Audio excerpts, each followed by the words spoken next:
Good afternoon, everyone. This is the Vermont House Committee on Commerce and Economic Development. It is Tuesday, February 11th, 2025 at 1 o'clock in the afternoon. So we're going to spend our afternoon talking about TIFs and Spark.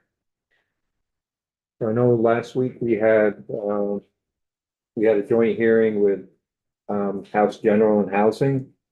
Had kind of an introduction, but it didn't leave a lot of time for the committee to ask questions, both on TIF and on the Spark program. And so I've invited everyone to join us again, and also a couple of town managers, development directors in another town, to also join us and have that conversation. Also, Ted is with us again from Joint Fiscal Office. If you have any questions with him, he'll be able to join us as well. But I thought start with Jeff. Would like to come up.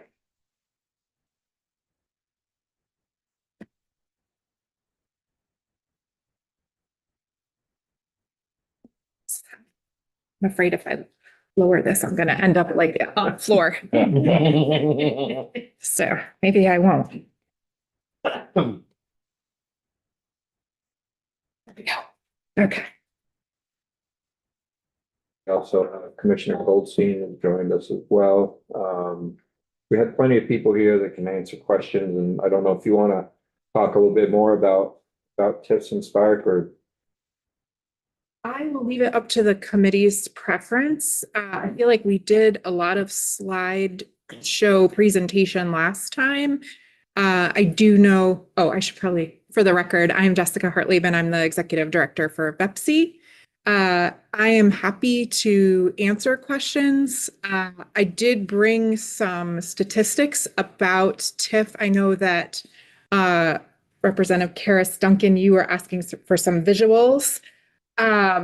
So we did get visuals from Winooski, which is our first, well, not our first, but our most recent TIF district to close.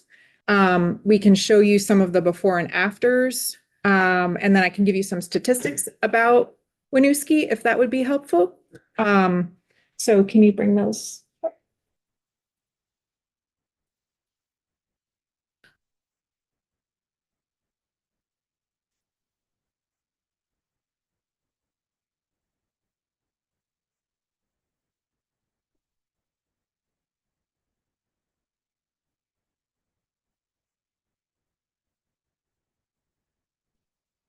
Okay. So these are some before and afters of Winooski. The left-hand side of the screen is the befores, and then this right-hand side is the after. And then just to give you some information about that. So the projects that were funded using a TIF district in Winooski included water, sewer, and stormwater system improvements, development of a river walk overlooking the Winooski River, which is right here. The transportation enhancements and streetscapes, the creation of Rotary Park, which is inside the Rotary, the addition of municipal parking garage, and an electrical substation improvement. These public investments spurred further development by the private sector. Since 2004, VSAC and the Community College of Vermont built new buildings within the TIF district. I believe that is these buildings here. Okay. The Champlain Mill along the Winooski River was transformed. A former Key Bank building that sat empty at the corner of Main Street and West Allen Street is now a thriving brewery and restaurant. 5 housing developments were built, which added 438 units of new stock. And these projects grew the grand list and increased property values in the city. Winooski's grand list grew from 25 million in 2004 to over $104 million today. That means more statewide property tax collections from the city of Winooski. In 2004, the city sent $519,787 to Montpelier. In 2025, Winooski estimates that it will send $2.1 million. In addition to that, the businesses here are reporting that they've created more than 800 jobs since 2013. They've added at least 15 new storefronts here as well. And those are all along here. And then also within the Champlain Mill.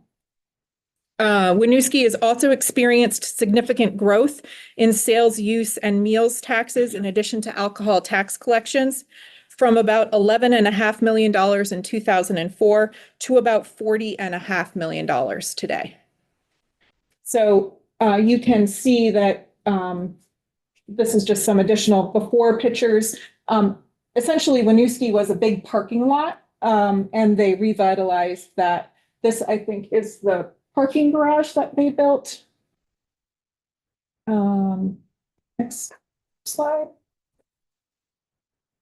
Is that it? Those two? We also have additional slides if you want to see some more of the change and the progress. But the most important thing is that Winooski had this in their town plan for a long period of time.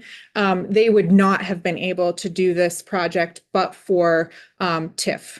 And I think the numbers speak for themselves. This is clearly a success story in terms of economic development and redevelopment for the city of Winooski. So that addresses your, and I also have more photos if you wanted to see before and after of the city of Winooski. Yep. It just goes along. If anybody has questions, just raise your hand. So Go ahead.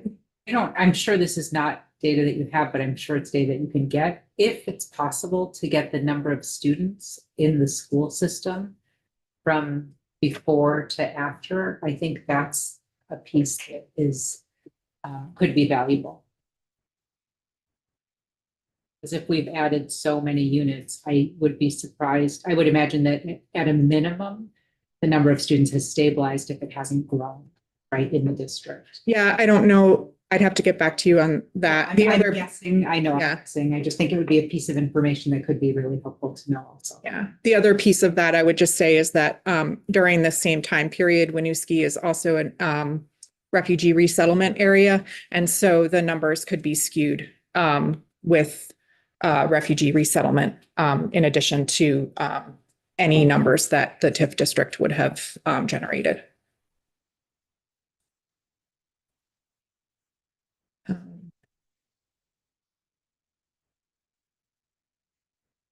So I'm happy to answer questions about Spark. If you have any, I know that there were lots of questions that were being proposed or that you were talking about. I also did have the opportunity to speak with two towns that I believe are going to speak to you today. The town of Rockingham is going to come and talk to you about how a Spark project could really revitalize their downtown, specifically one of their Barra or their brownfield redevelopments. And then the town of Fairhaven is also going to come. But I'm happy to answer any further questions that you might have about the Spark proposal. Yeah. So is the idea that the Spark program would also be available to larger municipalities in addition to the small? Yes. So larger towns may have just one or two projects that they want to. They don't want to take on an entire, like a South Burlington, which has 10 or 12 projects within their TIF district. Mm-hmm. They may just want to focus on one project within their town.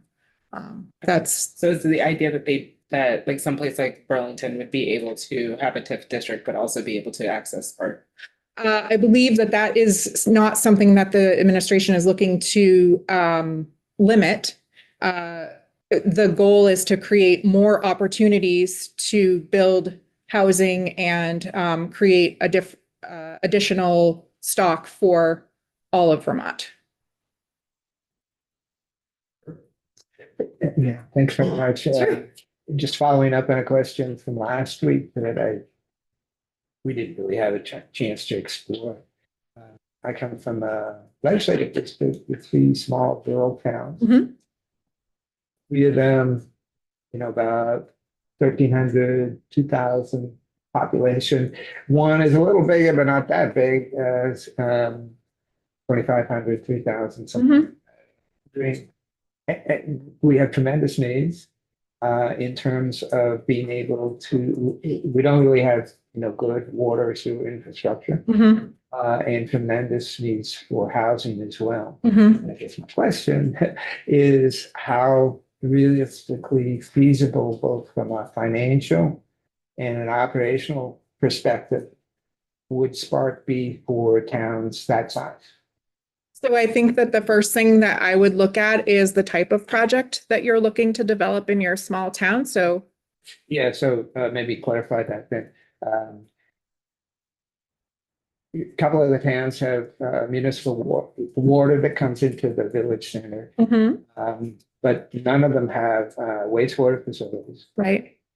Housing, the larger town probably has the capability of infill and, housing projects within their village.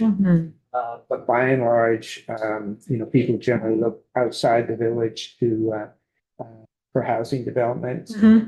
That might give you a big picture of Yeah. what things are like. So I think that in terms of Spark, Spark is just one tool, right, in the toolbox that we have. But Spark isn't going to be the only funding source for these municipal water and wastewater projects.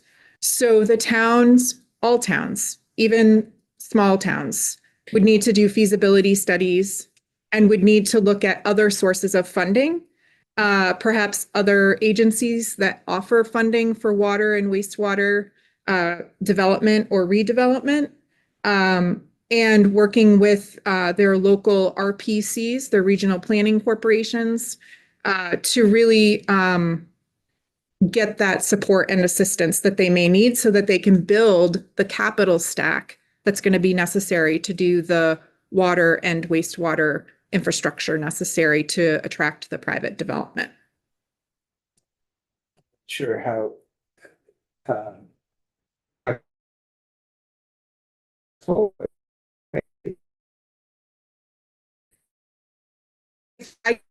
Deputy Commissioner Long, who's the Deputy Commissioner for the Department of Economic Development. He also works very closely with the Brownfields program and also with DEC on the water and wastewater. If it would be helpful, he could speak to that. If the chair doesn't, whatever the.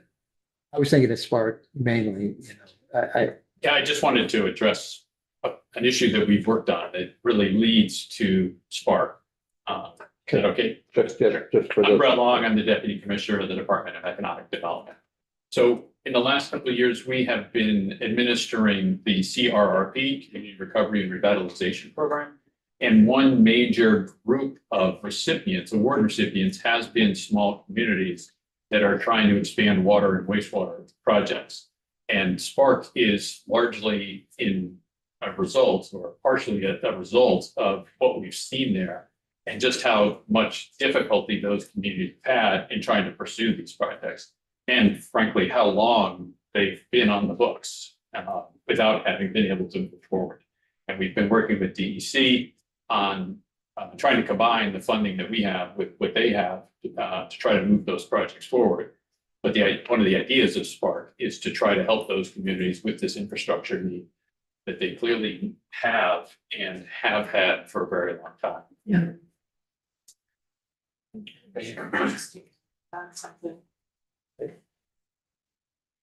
You want to add more, Joan? Yeah, I couldn't find the raise hand mechanism, so thank you. Just wanted to add on the small town. I lived in a very small town in Vermont for many years.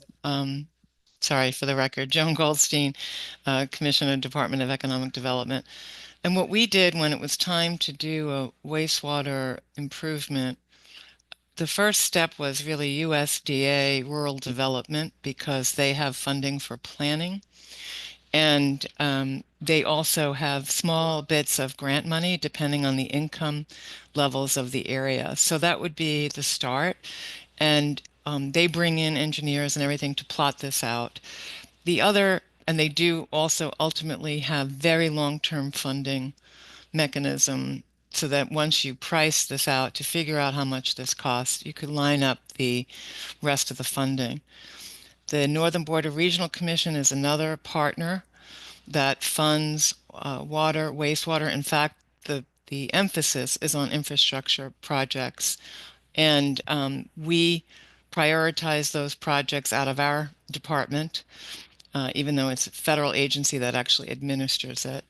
And then, as Deputy Commissioner Long mentioned, the Department of Environmental Conservation also has very attractive interest rates on the Clean Water Revolving Loan Fund. So it is complex. It's not sort of simple, but Spark actually lines up very well with these because it's really about how to pay back that debt. And it's about having that private development that would occur if that wastewater was expanded into the area that you want housing. So hopefully that answers the question. And I'll try to find the hand mechanism here, but they must have relocated it on Zoom. If you click React, it'll pop up as one of the options. I did, and the only thing that comes up is recognize hand gestures or play chime for raised hands. Want to make sure new you update. give the right hand gesture.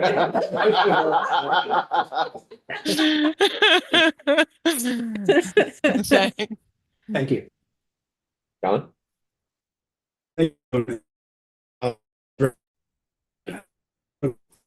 Topic.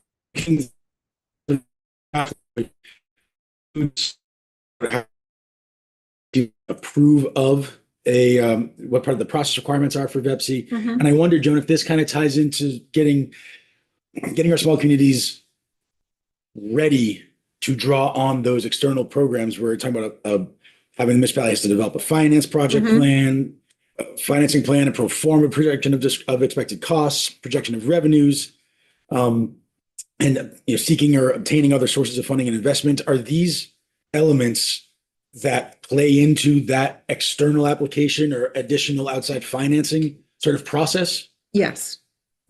Yes, they absolutely do. And that's what's required of sort of the big TIF, if you will, is those are requirements that the towns are asked to do to make sure that these projects pencil out. I sort of read that as building the appropriate documentation momentum for both, not just the project, the Spark or TIF itself, but then other entities that could be, providing some of the financial push for municipality leverage. Yeah. Okay.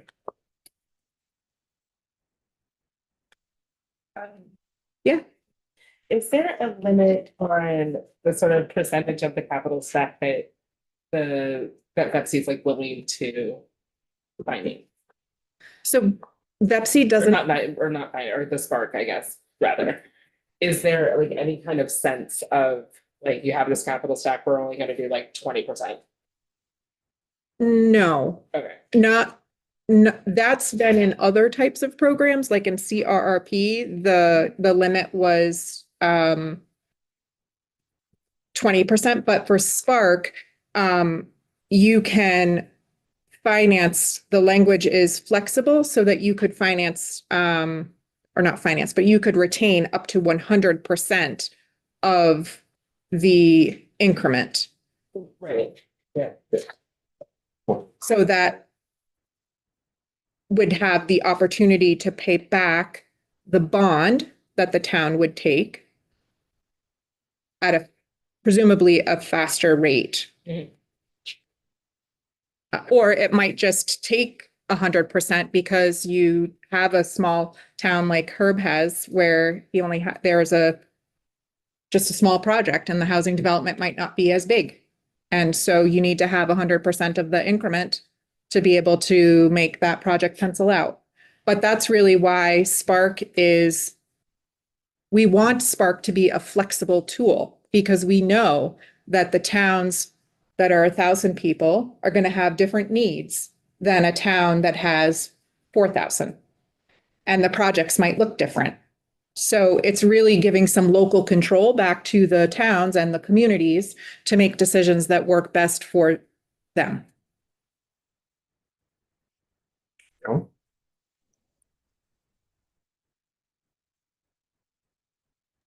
I finally found the raise hand button. Yeah, I just wanted to add that, yeah, sometimes it feels daunting, but I think the beauty of the USDA RD feasibility, it really starts talking about feasibility of expanding a particular water or wastewater project for the users in that town. And it's really like a foundational piece so that you could find out what has to be financed. And then you could compare, contrast, how much increment would you need in order to pay back that debt? I'm saying you, meaning the town. So it's really, it's a good starting point. So once you have that, then you'd be able to proceed so that you could get, as Representative Cooper alluded, to get to that ready point. You'll have an idea of what is needed in order to do this project, how much would be coming at, user fees can't go up, infinitely. There's a limit on how much could be increased. And so USDA does that analysis of the ability of a town to do that. That feeds directly into a but-for argument for Spark and TIF. One more question. Yeah. I guess the thing I'm thinking about with this, the whole thing about capital stack and what I hear from the town administrators in my district is that they are so overburdened by administration. How much technical support are they getting to start this USDA process or to start the Spark process? Right. So that would be conversations that we could have with the town administrators. The idea behind Spark is that you can utilize your increment to pay for consultants. In addition to that, I think as I spoke before, there's community planning grants that you can apply for, where I understand that from what I've heard in this committee and then in others, that there's a lot of volunteers, there's a lot of part-time town administrators. So I think being creative to come up with solutions, whether that's providing technical assistance in the form of having RPCs or RDCs perform some of that technical assistance, that would be good information to have. And certainly we want this to just be another tool in your local municipality's toolbox. But if that's a need that they have, certainly getting that feedback and then coming to you and saying, we need to be able to provide some administrative staff to help the project move forward. Yeah, I mean, I think even just getting to the point of having to apply for an additional grant Mhm. just to get the money to get somebody to coordinate, it's Yeah. it's a lot Yeah, on an already like big and arduous sure. process. Yeah. Yeah. If anything, we're nimble here. And if a town wants to see housing or some other sort of infrastructure project created, certainly the state is here to support and offer assistance, as we've done with other programs in the state. I think the BGAP program certainly speaks to the ability of at least the Agency of Commerce to kind of flip on its head and really respond. I think we're really good at figuring out ways to come up with creative solutions when we're in crisis situations, which we're in right now. I think we have a long history of being able to do that. Unfortunately, we've had a number of unfortunate crises, either through Hurricane Irene, the floodings of the last few years. Now we find ourselves in this housing crisis. So I do think we're at a critical point to be able to offer solutions to towns. Michael? No, that's not. So, You all set? Yeah. Question? When we talk about but for. Mhm. Really not much of a but for in the Spark program. I don't think. I don't see one because of the issues that we have around housing.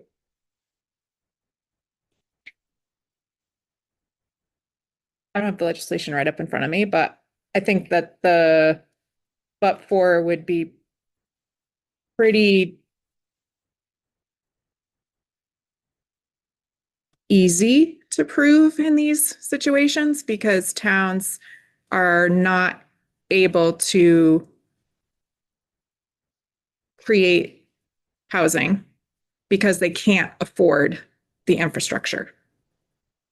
And if they can't afford the infrastructure, similar to TIF districts with just their regular budgets, that's where the but for is met.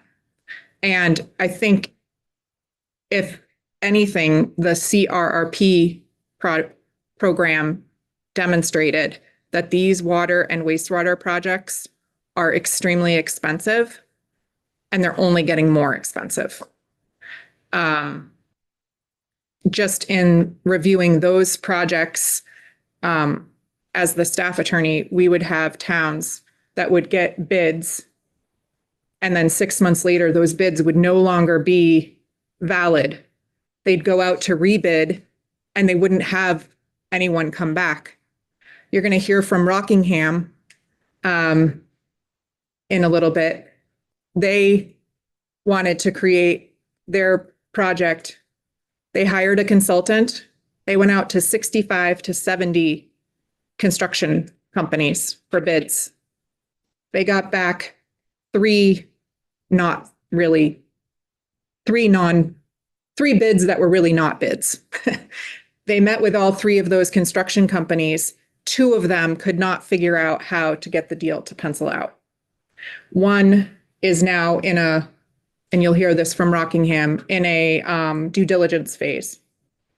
It's to try to redevelop the Robertson paper mill to bring mixed use housing and commercial development. This has been going on. They had a project that was going to perhaps start right before COVID. COVID happened. The deal fell through. So I think that given the situation that we're in, the but for is going to be something that towns would likely be able to show just based on their financial feasibility studies and their market analysis that they've completed. These towns, at least the towns that I've spoken to, they've developed town plans. They've had these projects in the works for many, many years. And they have not been able to get the project to move forward because of the significant cost of the infrastructure. It's a huge barrier. I think Killington's a perfect example of a but for. They had a wastewater. I think Ted from JFO mentioned this in his report. You know, they had a wastewater plan on the books from the 80s. And they couldn't make it work with their town budget. It took TIF to have the infrastructure project in place to spur the economic development and have the sale of the ski resort to fund the transformation of that area and also make significant improvements to the access road for pedestrian and bicycle traffic.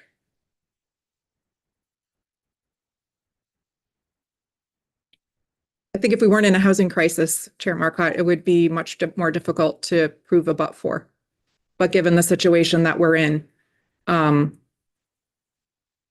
think we have to offer these opportunities to these smaller communities. Going to regular TIF. Mhm. No recommendation is to pull the caps. Yeah. Are there any projects out there right now, and not just pulling the caps, but pulling the two per county, Mhm, School also. mhm. Are there any projects that you know of or aware of in any county that already has two TIFs that would be looking for another TIF? So Rutland County comes to mind because if Killington has a TIF district, where VEPSI is starting the process of the Rutland TIF district at the end of the month. You're going to hear from Fairhaven. They inquired. That's how I met the town manager this fall. They inquired about creating a TIF district, and they would not be eligible to create a TIF district if the cap is not lifted. And are you aware that, and I'm going back to 2017 when we made these changes, Mhm. that's in place, that one of the discussions that we had was that if VEPSI found a project that they could prove we really needed a TIF that was gonna really work, was gonna do what we wanted to do, could go to the Committee on Ways and Means and Finance and ask them to make an exception to allow for another TIF to go into a county that currently already has more than two TIFs or has two TIFs or more. Was I aware of that? No, I wasn't aware of that. But it seems inefficient to me that you would want that. Because Well, You I would think want- at the time, it really helped make sure that we could get 6 more TIFs. oh, sure, yeah, And so, I think you're still gonna have that difficulty of providing for more TIFs in county, more than two TIFs in a county. I don't know if you could even move that, but if there are projects that really are sound projects, mhm, and I think the discussion we had then was that you go to the committees of jurisdiction and you ask for notwithstanding language to allow that to happen. mhm. And so that's It's nice historical background. and if we can get to the point where we can change that, Right, that still is available. And so I think Betsy needs to have that knowledge mhm. Yeah, and have those conversations. okay.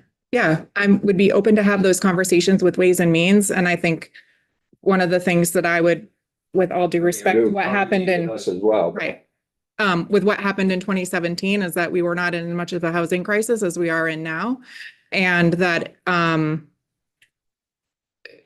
VEPSI has, 2 members of the legislature on its council, and that, there are, very dedicated and, professional volunteers that could make those decisions. And if a town came to us that was in a county that already had a TIF district, that the legislature has provided VEPSI with the responsibility and the great due care to make decisions that are in the best interest of all Vermonters. And so if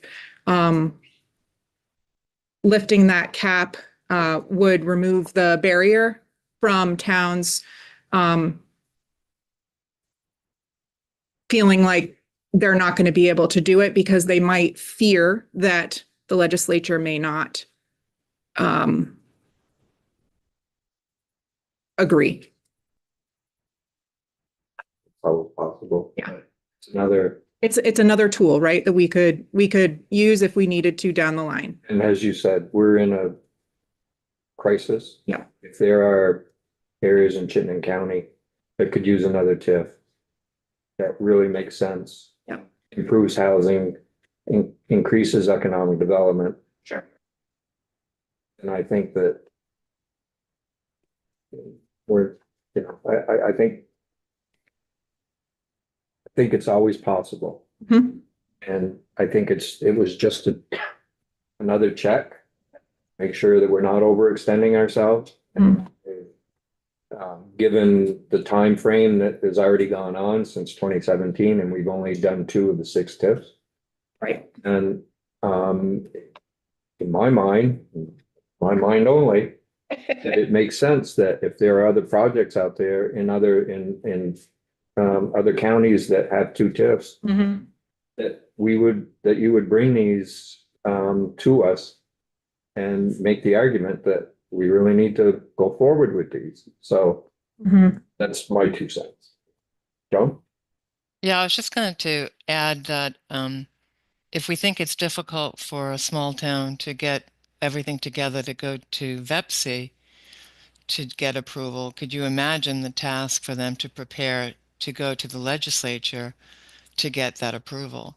But we're not asking the town to come to the legislature. We're asking Betsy to come to the legislature.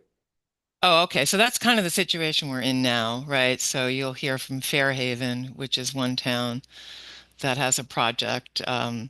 But we're looking at Spark, right? And but I'm talking a regular TIF.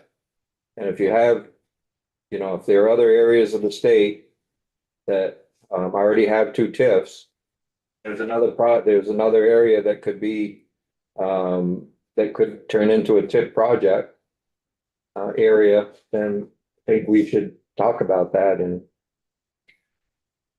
Yeah. Yeah, I was just gonna say, I'm having trouble understanding why you wouldn't want Fairhaven to develop that racetrack that we talked about in testimony the other day. What is it about TIFs that leads legislature to decide that they wouldn't want that to happen? well, I would say go upstairs and have that conversation. Right, but this is where we have the opportunity. I think it's good to air the Yeah. concern here, because, looking at it from an economic development standpoint, why wouldn't we want to develop that racetrack property that's been vacant for 20 years and several developers have looked at it and passed because there wasn't infrastructure? I think the other piece of this, so I appreciate the historical background from Chair Marcotte, because I've only been here for a year. But in preparing for today, I also went back and looked at the enabling legislation for TIF. And I think that's really important for this committee and for Ways and Means to remember. It's the purpose of TIF districts is to provide revenues for improvements that serve the district, which will stimulate development or redevelopment in the district, provide employment opportunities, improve and broaden the tax base, enhance general economic vitality of not only the municipality, but the particular region and the state as a whole. So to the Deputy Commissioner's point, why would we want to limit that? Why would we want to limit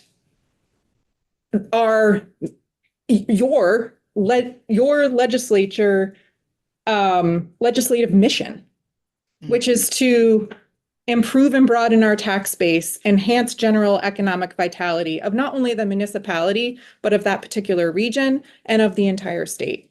We need to, in my opinion, from VEPSI's standpoint, we need to tell municipalities that this is something that we want. And by us saying, we only will give you a certain number, and if you exceed that number, you have to come to us, and then we'll go argue for you in the legislature. When it seems like we should be saying, let's welcome economic vitality in our municipalities, in our regions, and in our state. That was based on just the research that I had here. I mean, the clear goal here is to create grand list growth, which is going to generate revenue for the state and increase the ed fund. And we're not just increasing the ed fund, we're increasing, as Winooski did, sales and use taxes, meals and rooms taxes. There's many secondary and tertiary impacts that are created when TIF districts are presented. Yeah, just a couple of other things along those points that a lot of the projects that Jessica's referred to are ones that are capitalizing on other state investments. The cleanup of the Robertson paper mill brownfield site was something that was paid for with state dollars. And so why wouldn't we want to continue the ability to develop on that property rather than having invested in a property that's now a lawn, basically? And it's the same thing with the Rutland TIF, where we're investing brownfield dollars to clean up a site that's going to be the development of a mixed hotel and residential building. These are projects that are happening in downtowns. They're cleaning up blighted areas and cleaning up brownfields. Again, I go back to my question before is, I don't understand the negative feeling about TIF. And I'm concerned that it's because of misunderstandings. Yeah, so I think people in this room have heard me argue both sides of this, and so I feel like I can do this from a somewhat neutral perspective, right? It's our job as legislators to look at this from a statewide perspective. Yep. It's the people who want to have the TIF's job looking at it from their particular town. And we have an education fund that is statewide.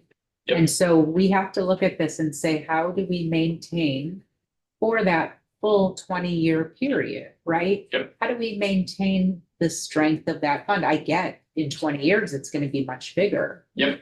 I also get that in 10 years, there's an awful lot of unrealized money that is not going into that education fund, right? Right, but Or that argument 15 is years. premised on the fact that development's going to happen anyway. Right. Because otherwise there's no money. And that's the point that I really wanted to make. There's no money to pay a TIF if there's no development. Right.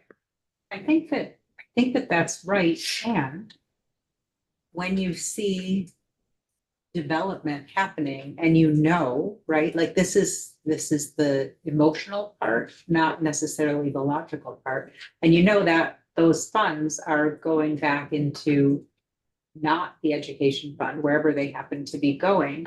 I think that's a conflict. And I think that's especially a conflict today when property taxes are so high and people are struggling with, how do I pay that bill?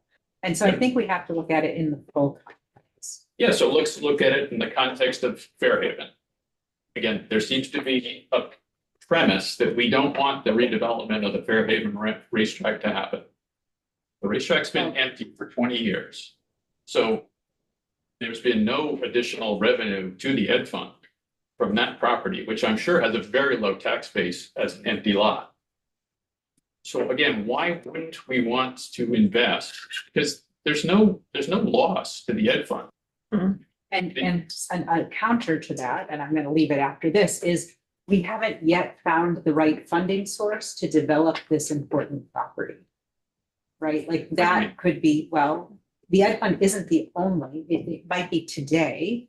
Right. But perhaps there are better funding sources that don't put us in this bind of how do we not burden taxpayers with such a high property tax in the moment. Right. And so I think we have to, we can't look at this as an either or as a, I'm only defending one position. We have to look at this as what are the many ways that are available to us to solve this problem. Right. And don't get me wrong, I'm not here to press tips. I'm here to ask the question of why wouldn't we want, as a state and as a taxpayer, why wouldn't we want to develop that property that has added nothing to the education fund for the last 20 years?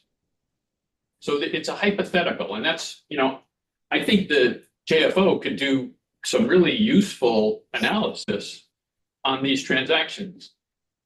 I used to be a banker. I'm betting that if you look at the cash flows associated with the Winooski TIF, you'd see there's a huge present value benefit, takes into account present value associated with having done the TIF.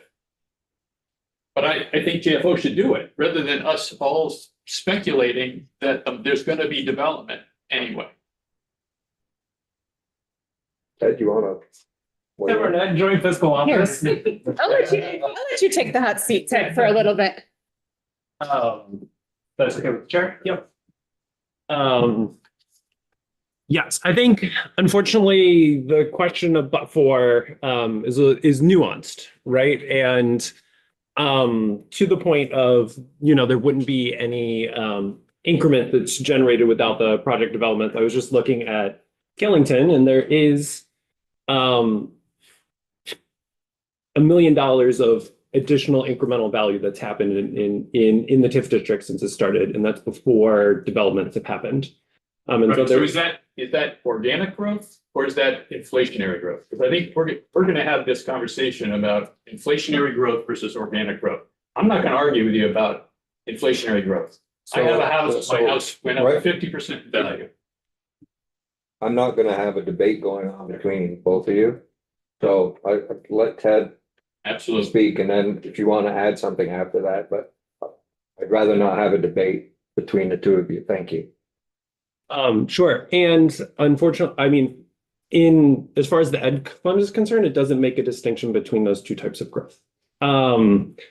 So when JFO is looking at it, we can absolutely look at TIF districts in a variety of different ways. I was in the committee, I think that was last week, talking about the different counterfactual conditions and when a TIF district is more likely to generate benefits for the education fund, or in a counterfactual condition when that TIF district is retaining additional increment that would have gone to the education fund compared to what would have happened with counterfactual growth rates.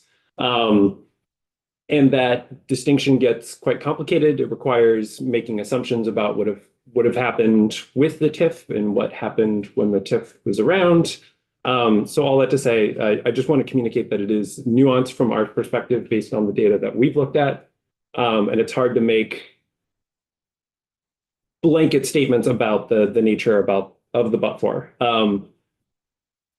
Broadly speaking, when looking at this kind of counterfactual comparison, so looking at districts, their growth rates before the TIF, that kind of inflationary or background growth before they went to effect, compared to what increment is actually going back to the education fund, broadly speaking, in the cases of these TIF districts, based on the data I'm seeing, is that there is a cost in terms of foregone revenue to the education fund, but once the TIF district is ended, the values, property values have increased more than they would have under those counterfactual growth rates. So after it's ended, there's a benefit to the education fund. So that's very broadly speaking.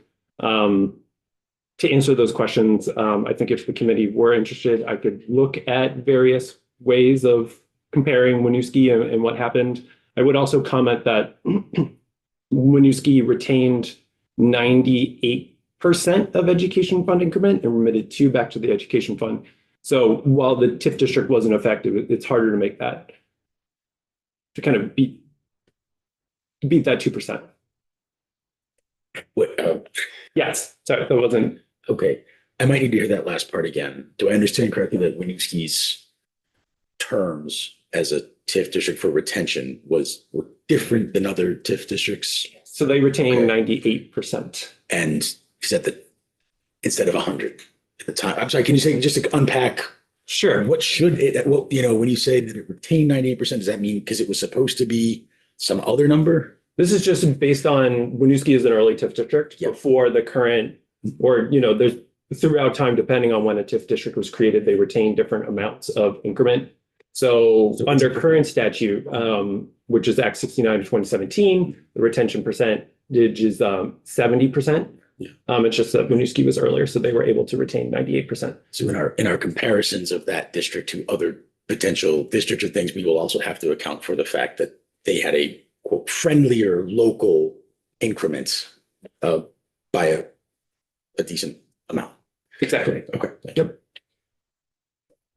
Yeah, so again, we could certainly get into complicated math in doing the present values. But Jessica just remarked that the grant list value of the Winooski TIF went from 25 million 20 years ago to 104 million. If I do the simple IRR, that's a 7.4% internal rate of return or annual percentage growth. I think you're going to see the tax department remark that the average growth in grant list for the last 15 years has been around 1%. I think that's a pretty convincing argument. If you're getting an extra 6% of growth as a result of the investment. When you start looking at it on a present value basis, I think it's going to be hard to. Am I doing the math wrong? JFO typically says we don't do math in public in our heads.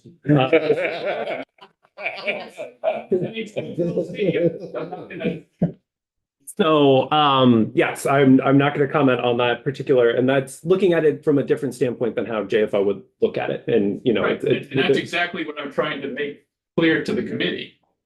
Is when Ted was in committee the other day, he talked about an increase in education property tax values of, what was it, 20%, something like that? Which is, I think, a result of inflation. Right? We've all seen a lot of inflation in home prices during COVID. I think you're going to see the tax department come in and say that over 15 years, average grand list growth in most communities has been around 1%. The whole idea of doing a TIF is to raise that grand list value growth. 1% is not sustainable in an economy where prices are increasing on average at 2%.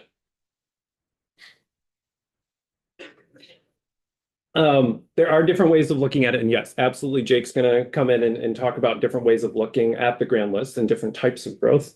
In the figures I presented last week, was referring to equalized education grand list value, which incorporates changes in baseline real estate market.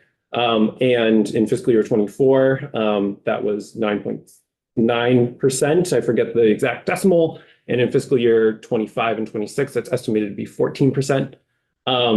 That value, if it does not go to the education fund, because it's pertaining to TIF, absolutely has to be accounted for. Again, I think what Ted's arguing for is that inflationary growth in property values would otherwise go to the TIF. No argument there. The idea here that I'm trying to propose is that there are two different kinds of increases in grand list value.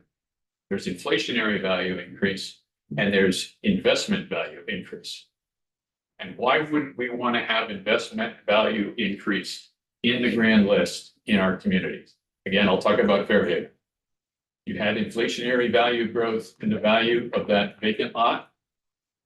Why wouldn't you want there to be houses on that lot that are generating property taxes? A different subject or area of financial analysis, but I used to do a lot of regulation of health insurance rates. And there are some similarities between these differences, the way, folks are approaching this. And I always found that there was a kind of two-step process. You would look at, do you have credible data? And then what are the assumptions you're making to make financial projections from that data? And when I was involved in that kind of exercise, we made sure that the actuaries were getting together and tried to reconcile or at least identify where the differences are. And I'm wondering whether you folks, I respect both parties here. I'm wondering whether JFO and the administration has been able to have some type of conversation where you try to identify what the credible data is and identify what your assumptions are. You might not still agree on what the outcome is, but I know from my perspective, it would really help if we were approached in that manner. Has there been any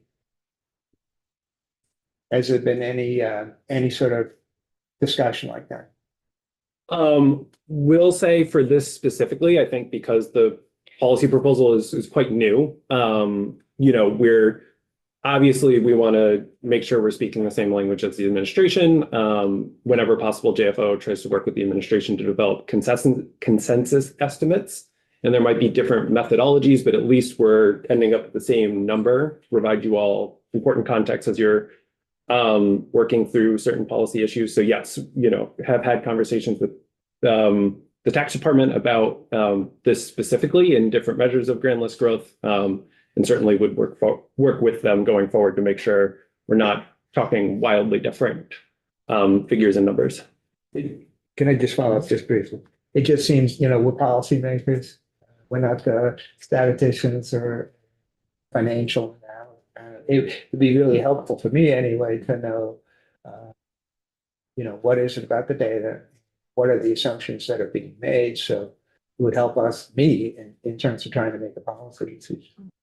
And I don't see that right now. Joan? Yeah, if I could just bring us back to kind of the before and after figures, right? When we look at the taxable value in these TIF districts at the time they began their TIF and the taxable value projected at the end of their TIF and what that does to the ed fund, then I think the decision is, do we want to defer benefit for the next generation or not? Because it's really a 20-year investment. So it's really how we look at long-term investments. We already know that infrastructure is long-term. That's kind of where I'm at. It's just, do we want to incentivize development to happen in towns? This is one way. It's not the only way, right? But other than getting some large appropriation, to fund the infrastructure to spur development, I'm not hearing about other incentives. So I'd love to hear more about what the committee thinks or has questions about on Spark or TIF in general, so we could address it. Michael, do you have I do want to comment and a question. One of the big arguments between people on the sides of the TIF is it's the foregone revenue versus the entitled revenue. And I'm obviously on the foregone revenue side, but I understand the other side. We just have to somehow work together to make it work so that everybody can be somewhat happy. The question that I have regarding Spark is there was some concern over the community agreements. And I kind of get that, especially when I think of our normal TIF process, which is we have to send it out to our voters to have them make the decision on whether or not they want to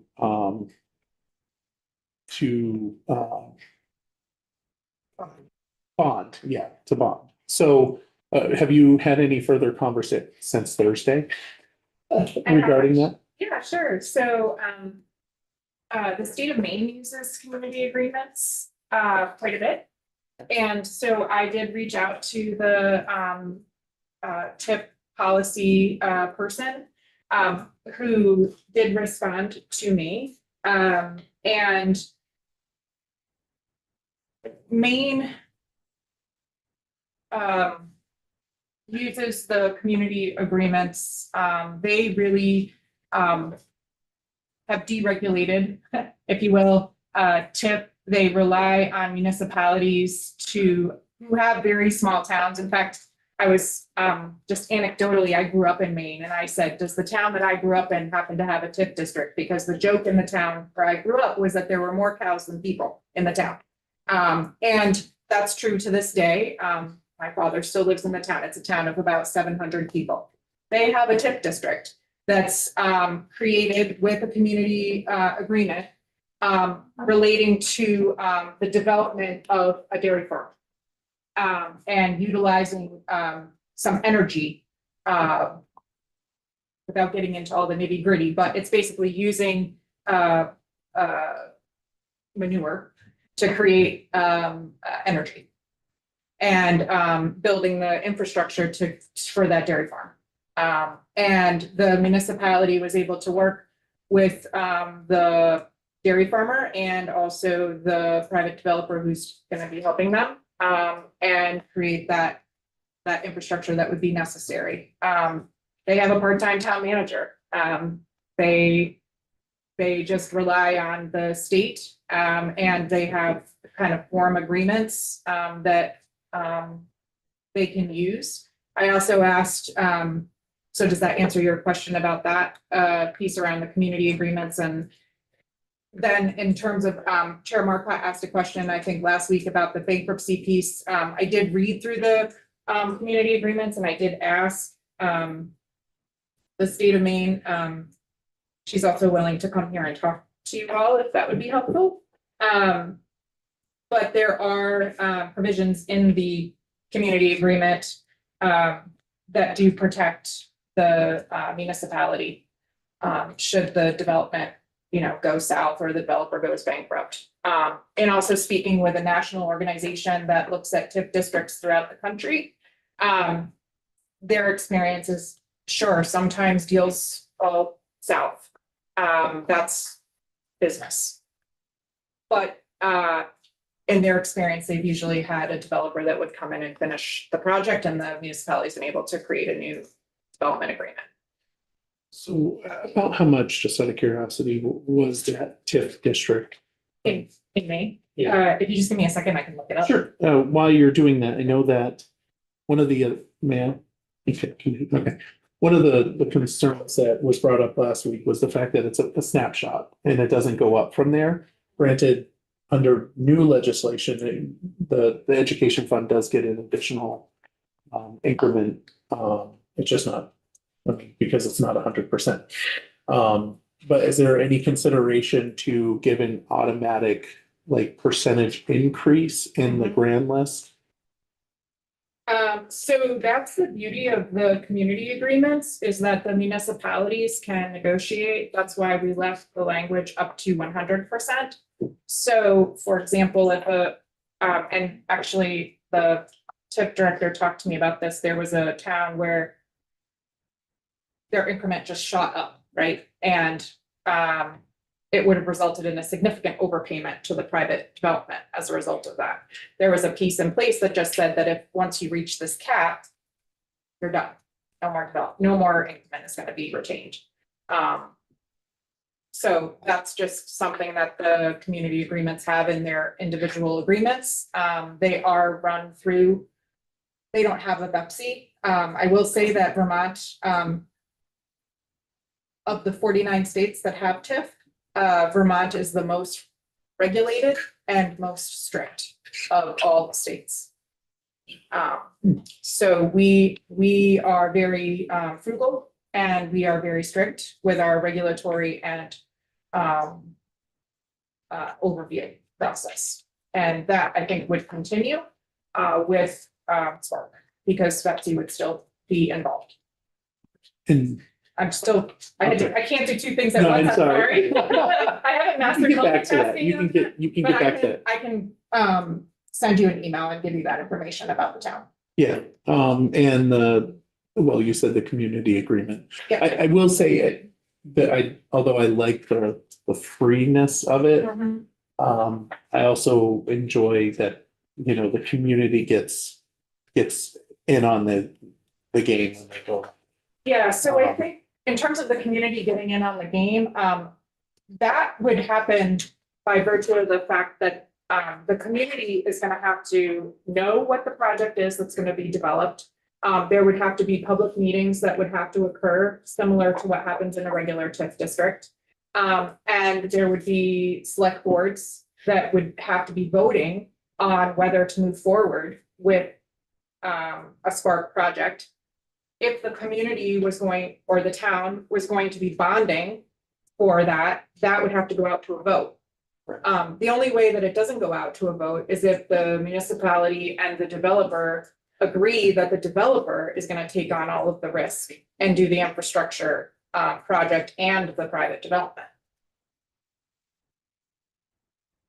That makes sense, because that's an important difference. That is, I apologize. I want to continue on this. Yeah. 'Cause currently, I know that the TIF that I'm familiar with, Yeah. that's the only one that I can talk about.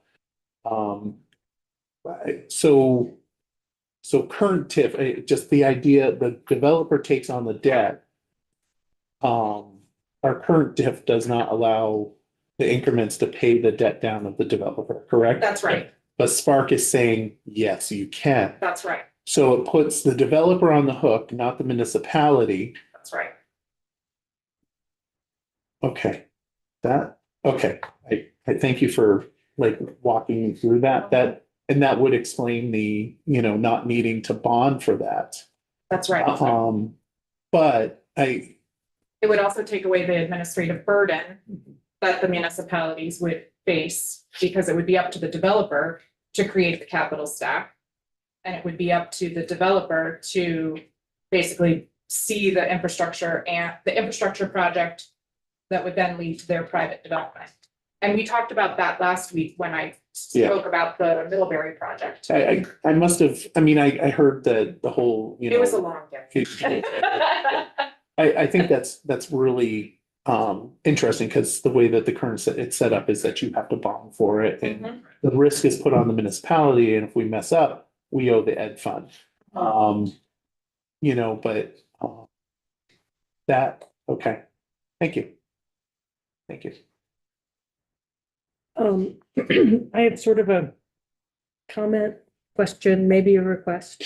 So I think probably most of the folks on this committee, since we're focused on economic development, right, kind of get the big picture and are in terms of these TIP districts can help spur economic growth, housing, right, vibrant community. When I look at in my district, the waterfront in Burlington is in my district, which I don't know if anybody remembers what it was like pre-1999, but it was a very different place. And the TIF district helped fund infrastructure. There's certainly other financing too, but since 1999, we've got a new marina, maybe even 2 new marinas, Echo, tremendous amount of housing. There's revitalized businesses, there's businesses on Cherry Street, on Battery Street. So there's all of these different ancillary effects that are, at least the TIF district can at least claim part of that success, right? So there's the grand list increase, but there's also all this economic activity and housing and community vitality and community identity, right? So there's all this going on, but when you look at reporting and analysis of TIF districts, it almost always just talks about the ed fund. Comes down to what is the effect on the ed fund. So it just is like, it's a challenge, because I think as legislators, we need to be talking about policy on the high level, what helps all Vermonters, what helps the whole state. But when I talk to our colleagues in other parts of the building, especially those on an important committee upstairs, their perspective completely comes down to the ed fund and what is the impact on the ed fund. And that's a dysfunction, right? It's a dysfunction that we want, that there's incentive to not look at the bigger picture and to focus on the education fund. So then it becomes down to this argument of, right, are you borrowing from the ed fund or are you investing in the future of the ed fund? So that's the kind of comment, and maybe a request is from the JFO. Is there a way to do an analysis that is a little bit more nuanced, as you might say, or that is beyond just the ed fund? So. Yes, unfortunately, and this conversation happens all the time, particularly around economic development, because there is potential, there's impacts on different tax types. JFO focuses on primary kind of tax revenue that may not come in the door because of increment retention.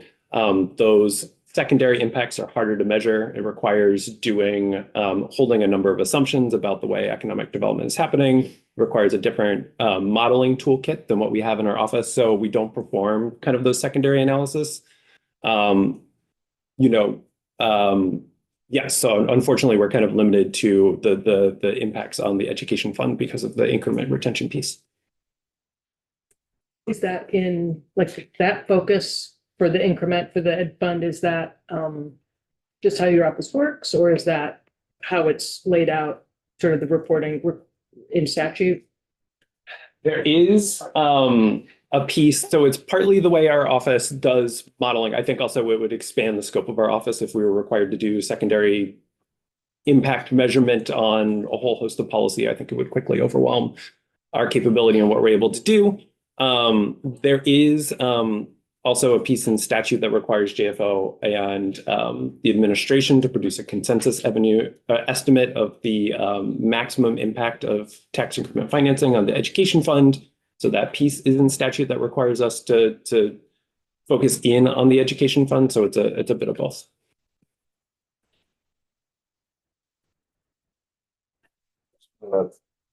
Just to add on to that, we're talking about the extreme need for more housing. That I think we need to think in the realm of investment into the housing and how do we get there? How do we get more housing?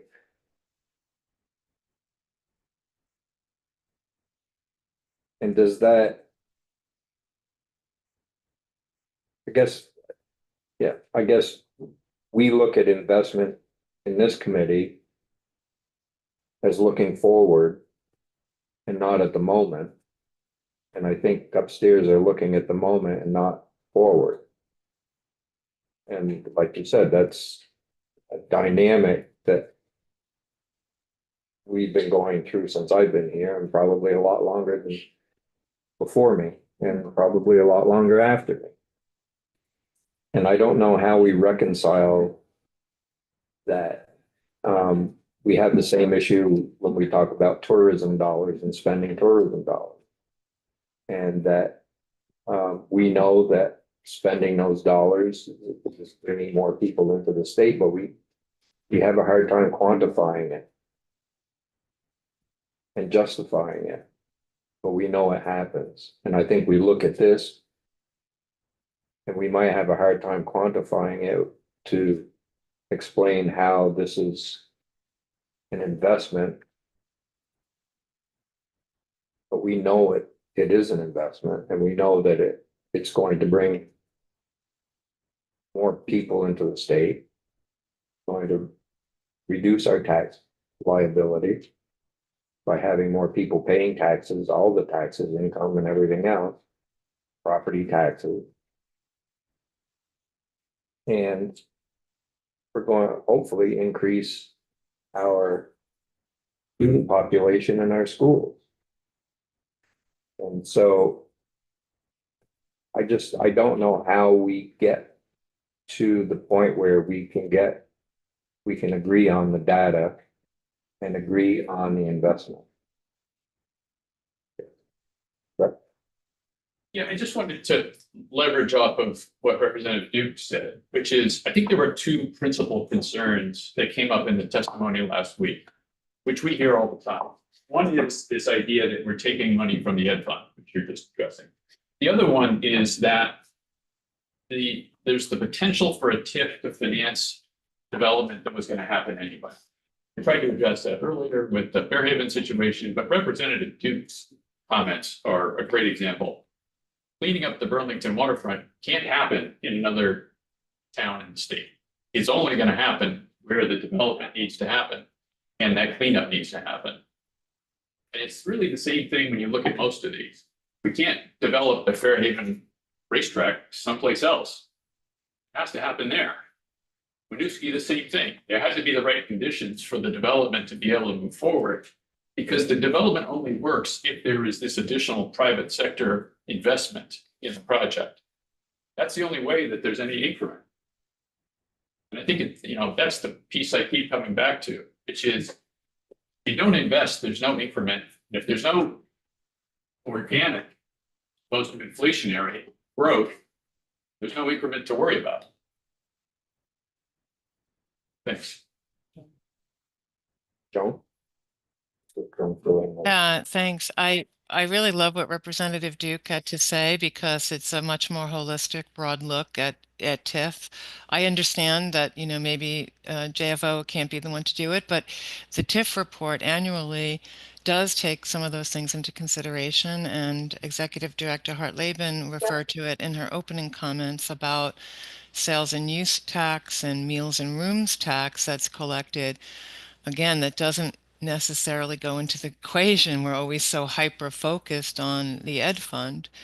So I think a good review of the TIF report will be helpful, as well as some of the municipalities probably be more than happy to talk about what it's done, even kind of the town pride, right, of Winooski, right? Like, look at that. We had a celebration last year because it was the end of their bond. So yeah, I think it's a great point. I think it's maybe we're being too nearsighted about it and think in a more holistic terms, and it doesn't have to be touchy-feely. I mean, there's obvious other numbers to take into consideration. What about the number of storefronts? You know, that's invaluable to a downtown that are, you know, what about the number of jobs that got added?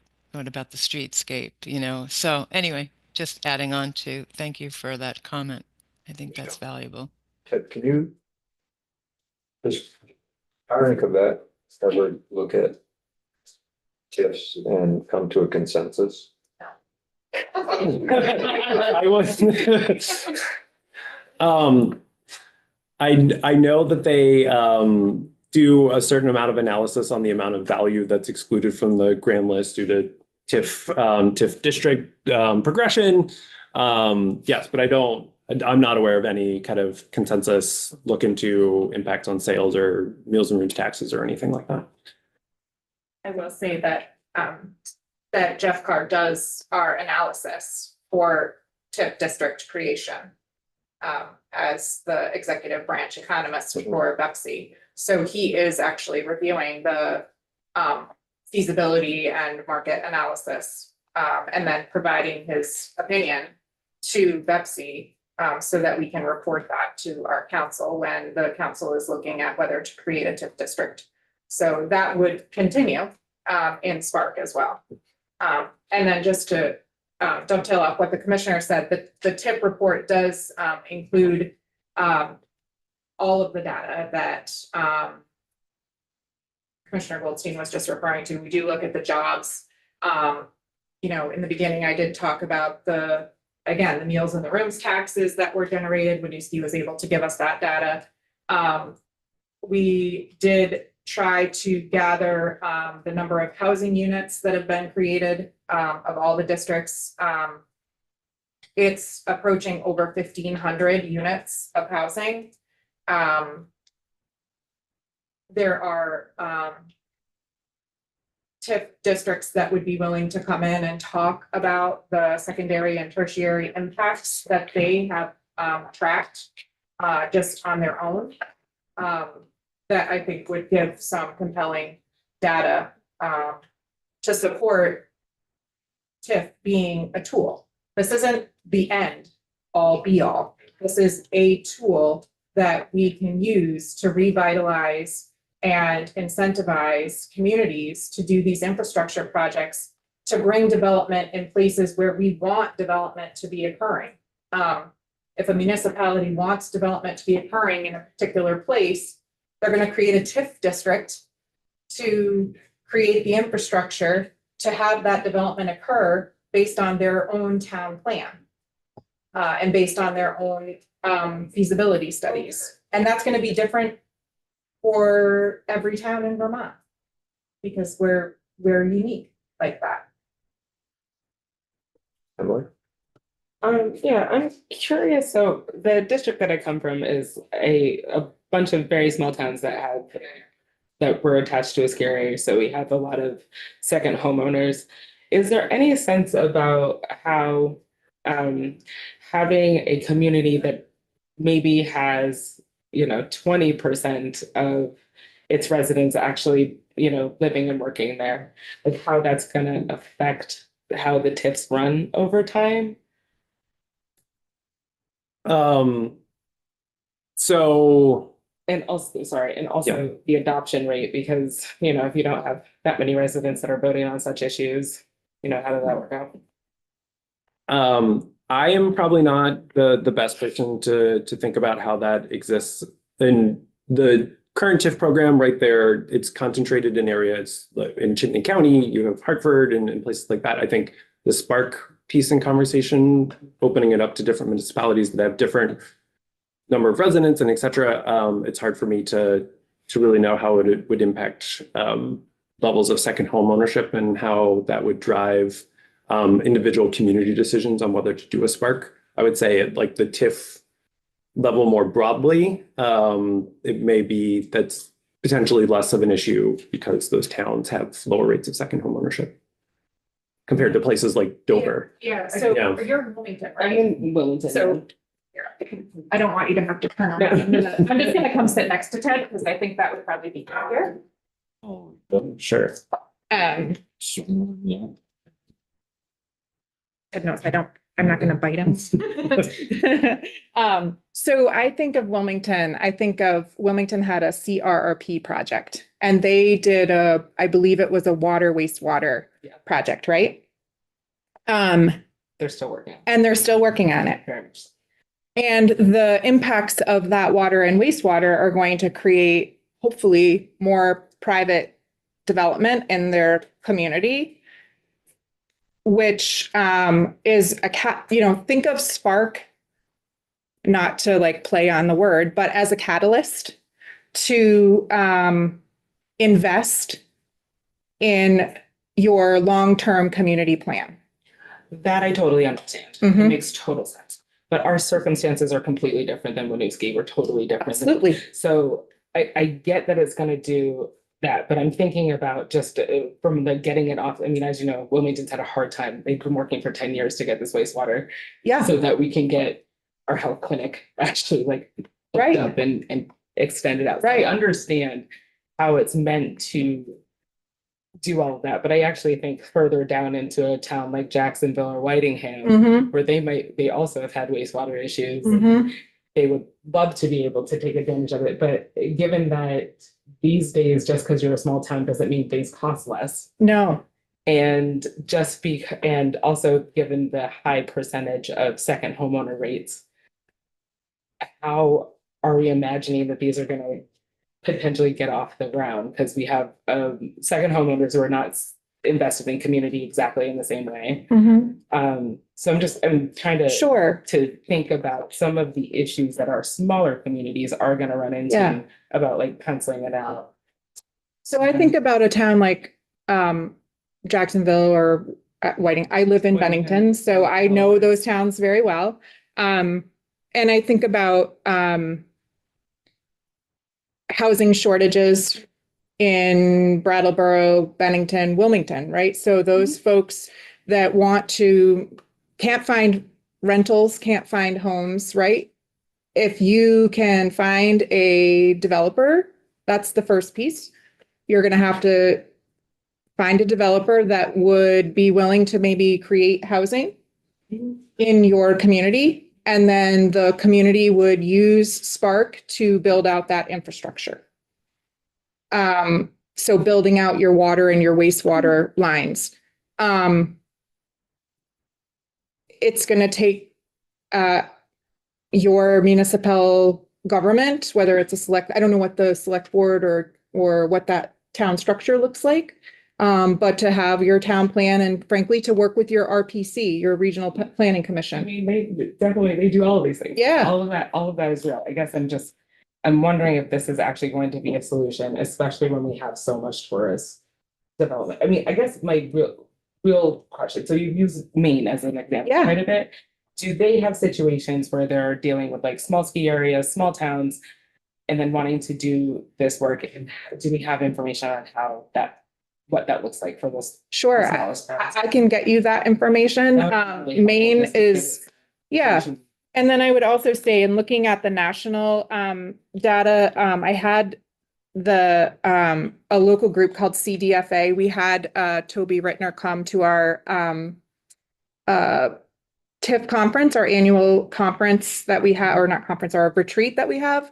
And he spoke, and I spoke to him yesterday in anticipation for today and asked him just to talk to me about successful rural TIF districts in other states. And he rattled off, Iowa has a small town TIF model. They've successfully used TIF to develop workforce housing in their most rural communities in Iowa. He gave an example of a lumberyard site in Muscatine, Iowa, that created 65 units of housing, basically redeveloping a lumberyard site. He also then talked about Illinois' rural areas. They were able to use several rural towns to use TIF districts to rehabilitate aging housing stock and support mixed use. They talk about using matching grants. And then Colorado used their TIF districts to support a rural housing initiative, which was aimed at increasing the supply of workforce housing by combining TIF with state and federal housing programs. The rural municipalities were able to attract developers to build affordable and for sale housing projects. So that's just an example of 3. I can drill down and get more information about those 3 states, but there are a number of rural states within the United States that have been successful in working these projects. Yeah, no, I understand the benefit of it. Obviously, I understand the benefit. It seems very, very clear. I think my little bit of a concern, especially living in such a high second home area, is who do those houses go to? How do we guarantee? I mean, we have a development currently going on that was supposed to be for workforce housing, or at least low income housing, and that's become luxury apartments, so it's like that seems to be a continuous problem when I look at development, because the low income housing, all of these projects don't seem to pencil out, and it's very attractive for the luxury. Of course. Yeah. I wonder if I could just add to that a little bit, because I know even though Killington is larger, that there's a large percentage of second home. I want to make sure I understand the issue. Are you worried that the project won't get off the ground because the second homeowners are not going to be actively engaged in putting through the project? Or is it just about that they're not going to set aside enough for affordable housing? Because I think both of those concerns. Okay. So I think that one thing that Spark could do, or our intent for it to do, that is between the municipality and the developer, right? Because I think in Killington's case, there is going to be some affordable housing, income restricted housing in the mix. So each developer and each municipality will need to reach an agreement on that. And it depends on the town leaders, the town select board, I guess, in the case of Wilmington, to work that out with the private developer. It's not left to chance, right? The only way you're going to do this is if they've reached an agreement that serves the community, and that agreement is feasible under the, incremental financing. I hope that answered your question. I don't know. No concern. Thanks. Is Mr. Fox joining us? Yes. Okay. Yes. Then maybe I should leave him some time. Okay. Here he is. On cue. We have about an hour and a half left. Our time. We can, if there's any more questions for Ted or Jess? I do have something if there's time. It's actually, Ted, Mr. Barnett, these questions were pertaining to your initial considerations and questions for the Spark proposal, housing bill. So from last week, and thank you for sending those along. One of the first observations you made after talking about background growth or groundless growth was about need only 1 of 6 criteria to form a Spark project as opposed to 3 of 5. I was trying to understand the material concern there. I mean, sort of was pointing out that, to expand allowable projects, these may not take place in compact downtown village centers. But I wasn't certain I understood just why that might be indicative of poor policy. It's flagging it. One of the things John Gray and myself have been part of, it's flagging the differences between how Spark sites would operate compared to the general TIF program, and flagging for you all that the criteria to do Spark are different than TIF. TIF, you were required to do a certain number of location criteria, a certain number of, you have to do all of your process criteria, you have to meet a certain number of project criteria, and in Spark, just that threshold isn't as high as it is in the current TIF statute. I can follow up on that. Um, You want me to? sure. Yeah, as long as I don't have to. Okay, I have a couple other questions. Go ahead, and then I'll respond. Okay, and this is really a lot of what I was sort of going through, was trying to understand if you're indicating differences, but these are different projects, but the Spark still contains a but for provision. Is that correct? Okay, so we're still stuck with the burden of demonstrating the counterfactual hypothetical, but we still have to sort of go through the process of demonstrating or of reaching the but for, regardless of whether it's Spark or TIF. But I wanted to sort of reach into a comment that was in here that, private developers can't receive increment under current TIF statute, but could under the Spark program. And the notion was that people would be shopping around, like, oh, I have this project and I'm going to try to sell it in Craftsbury, I'm going to sell it in Woodford, what have you. I wasn't sure if that was, is that something that in your assessment of TIFs around the country where things can be done well, they can be done poorly, and it all has to do with the state statute. Is that something that you'd seen occur before, or is that something that had come to mind? And, acknowledging that there's only one Fairhaven racetrack and it's in Fairhaven. Right. Exactly. Just thinking about if a Spark was narrowly constrained to be a smaller mixed use project or a duplex or some version of that, at that scale, that project to me appears to be more location agnostic, to say that. So a developer could do that in a number of towns. And it would be in the incentive of the developer, if it is feasible in a number of different locations, to negotiate with the municipality, since it's been routinely said that it's up to the community agreement between the municipality and the developer. It would be in the incentives of the developer to find the best community agreement. If it's the type of project that is more available in different locations. Does the community agreement require a lot of conversation between a developer and a Spark site or a municipality? Is it the kind of thing that you have they seem like they're still tied to a specific site. And I was just curious if does that concern that you've raised seem feasible in light of the fact that you'd have to have a series of negotiations and conversations potentially across the state with different contexts? I was trying to think through the applicability of that given the specific, it's a few parcels or something like that. Right. I think yes, that concern depends on the type of project. And yes, as I mentioned before, if it's a smaller project, and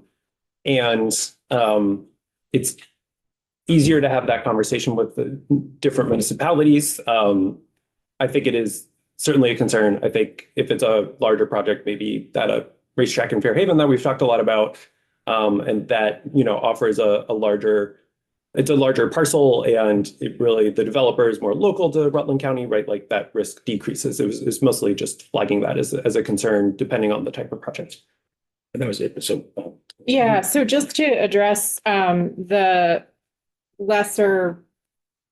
1 out of 6 versus the 3 out of 5.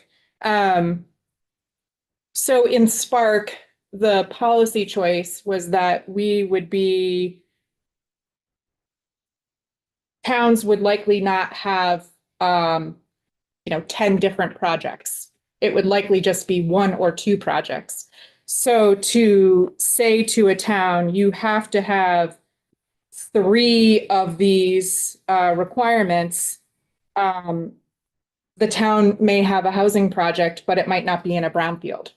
The town may have a housing project, but it may not have a business attached to it.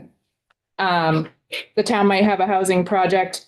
It's not going to improve a traffic pattern, right? It's so limiting the requirements to just 1 opens up the possibility for smaller communities to say, this is a need that we have for our community. This is going to fit one one issue that we see in our community that might be feasible. As opposed to, like Rutland, for example, which is potentially going to have a transportation expansion. They have multiple brownfields. They're going to have businesses that are going to be coming in, and they're in a downtown area. So that was the policy choice behind that.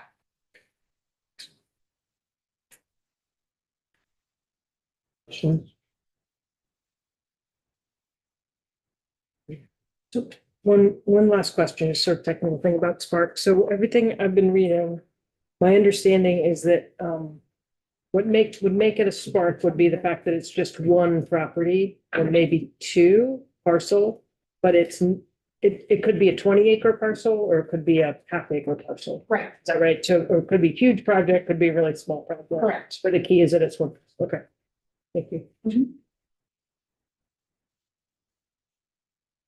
Are there any other questions on these programs?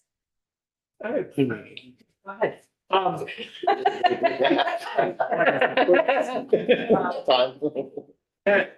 And this is, it's not.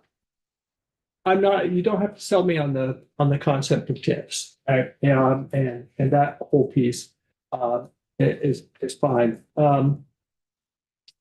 My fear is that the section on the community agreements, to be somewhat punny, is a little underdeveloped. And so I feel like you talked about, some of the legislation and stuff you got out of Maine and other places that seem to have some guardrails around what happens if the company goes bankrupt and those kinds of pieces. And I'm wondering, would those be in VEPSI's rulemaking and be in that part, or are there pieces of legislation that could be put in the statute to make sure that those things are in there? And I'm just aware that again, I have a town population 350, and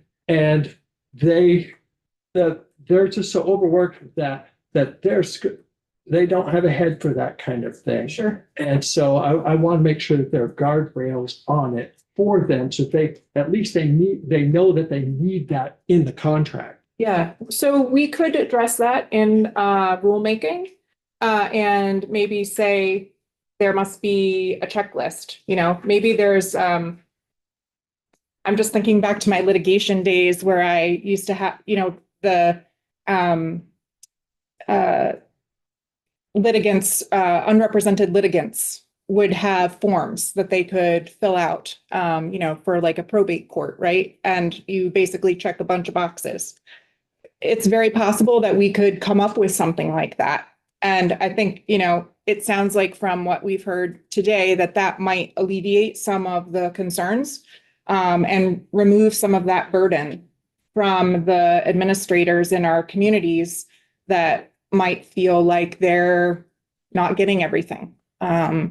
So yeah, I can certainly talk with the administration and see if we can come up with maybe some basic, like a basic form. But the reality is that in Maine and in these other states, that because rural communities have such unique and different needs, that we did not want to create a one size fits all for the community agreements. But to your point, I do think there's some basics that we might be able to include. Yeah, and just along those lines, we've had a bunch of discussion about whether the right way to deal with some of the administrative duties and concerns like yours are to work with either somebody in our department or some outside partner who is in a position to know best practices and to flag concerns for these towns. So, yeah, fair point. I guess for me, along similar lines, there's nothing in Spark that says that it's going to be a smaller project than TIF, right? It could be, and it could be equally large or larger depending on the community agreement. Yeah, just address that. Yeah. So we talked a little bit about Killington earlier, and Killington, I think has a population of 1,200 people to go to address the small town concern. But the interesting thing is whether that could have been structured as a Spark transaction where the developer was taking the financing risk. Maybe that's better than having the municipality of 1,200 people take the financing risk. So it's a relatively larger project, but it's a small community. And maybe it's better to have the developer taking the financial risk than the people who live there. And isn't there also a bonding opportunity within Spark? Yeah. So it's the town could take the risk on also, right? So I think we turned it into something that is more, we could create this program that is both more flexible and could have larger programs, could have smaller programs, but it's the time. So in my head, I was thinking project base is going to be smaller. And as we're talking about this, I'm realizing that that's not accurate. So I needed to be clear in my thinking about it, that it likely will be, it also may not. I don't see a town that wants to have 10 or 12 projects be using Spark as a mechanism because of the length of time and planning that goes into creating the larger TIF districts. It's a significant runway for the larger TIF projects that I think that a municipality that would use Spark would not be using that tool. Yeah, like if I could put another way of thinking about it, if you're going to contemplate a regular TIF, you're going to contemplate a regular TIF. There's tens and hundreds of parcels, like in the case of Burlington. You're right, the project may be large, but it's not tens and 20 projects. It's a project or two parcels. We didn't put a number on it purposely because, again, it's going to vary depending on the municipality. I would just say, like, for example, in Milton has 750 parcels in their TIF district. Milton is not going to use a Spark for their TIF projects, just by the sheer number of parcels that they're going to have in their district. I think that you may have a town that uses 1 to 5 parcels, maybe 10, to do 1 or 2 projects. But I think it goes back to just the planning that goes into a big TIF district. Makes, at least in my brain, it makes it pretty simple. It makes it easier to differentiate between the two. There is a piece, if I may, that the different, also flagging that if you use a Spark site, right, it's up to 100% of increment retention, and the retention period is indefinite compared to using a TIF, a big TIF, where those are different. And so there's a huge, in Killington maybe is an edge case, but it means a very different fiscal picture depending on which type of tool is used. All right, so we have not solved this problem yet, but are we ready to hear from some folks who are in the middle and trying to work through these programs? Yeah. Yes. Okay, then we'll excuse Thank you. And Joseph. And thank you so much for being here and being able to go in depth on some of these questions with us, because I think that's what it's going to take for us to get to any kind of agreement on how to go forward with it.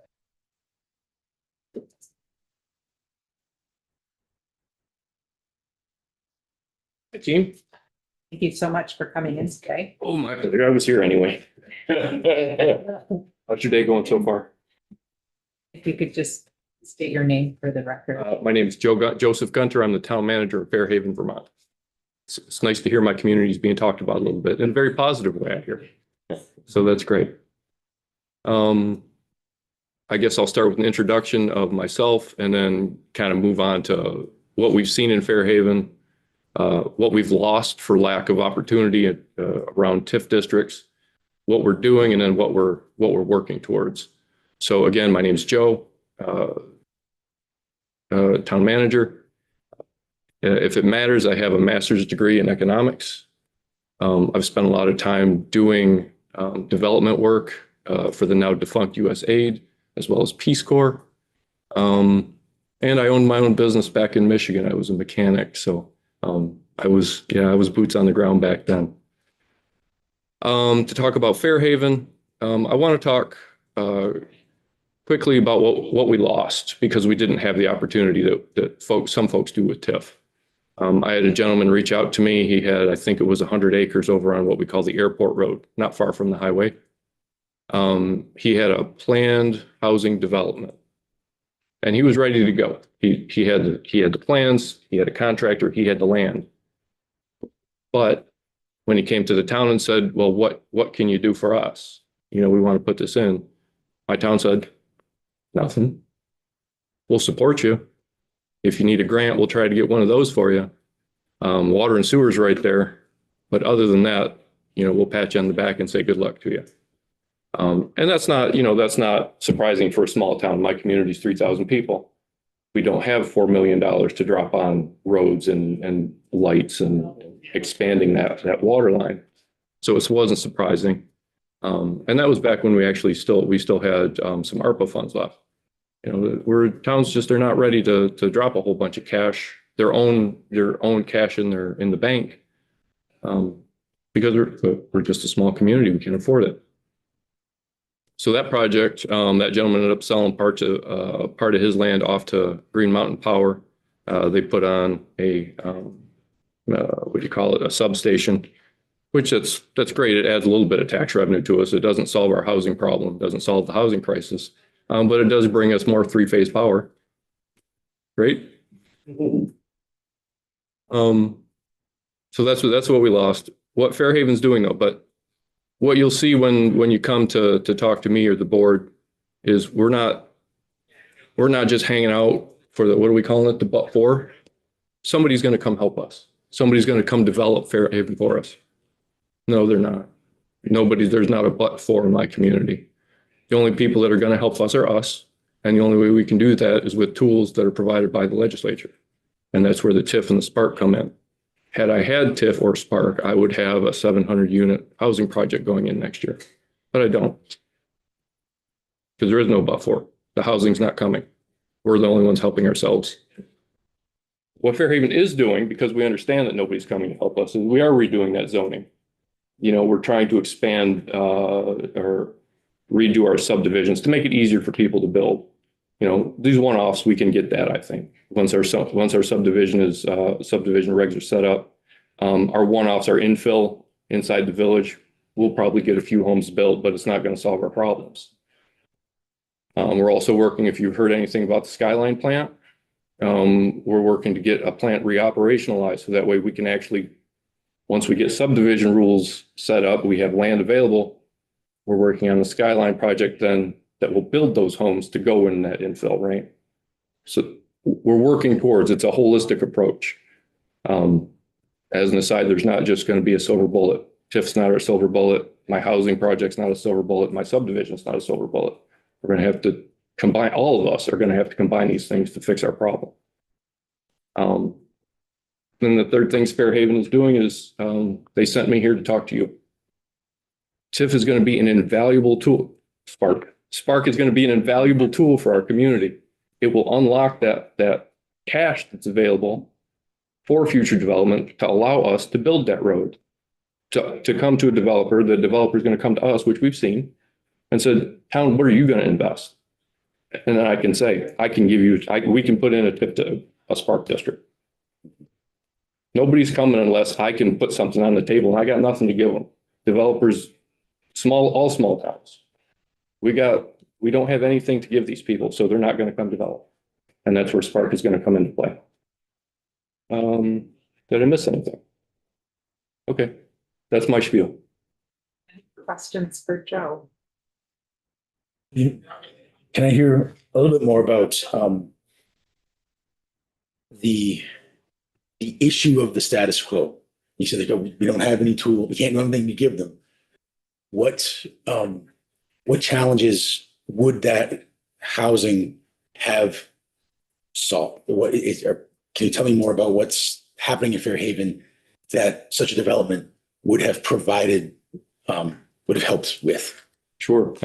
I mean, in Fairhaven, there's a lot of housing trouble in Fairhaven. Our stock is old. We have some that's just not livable anymore, though some people still do live there. What I've seen over the last 7-8 years is I've had some of our large employers reach out, GE in particular, as well as the hospital. And they're looking for housing. You know, we're right on the highway. We're 15 minutes from Fairhaven into Rutland. This is an ideal spot for housing for these factories, is in this hospital. So I guess to say what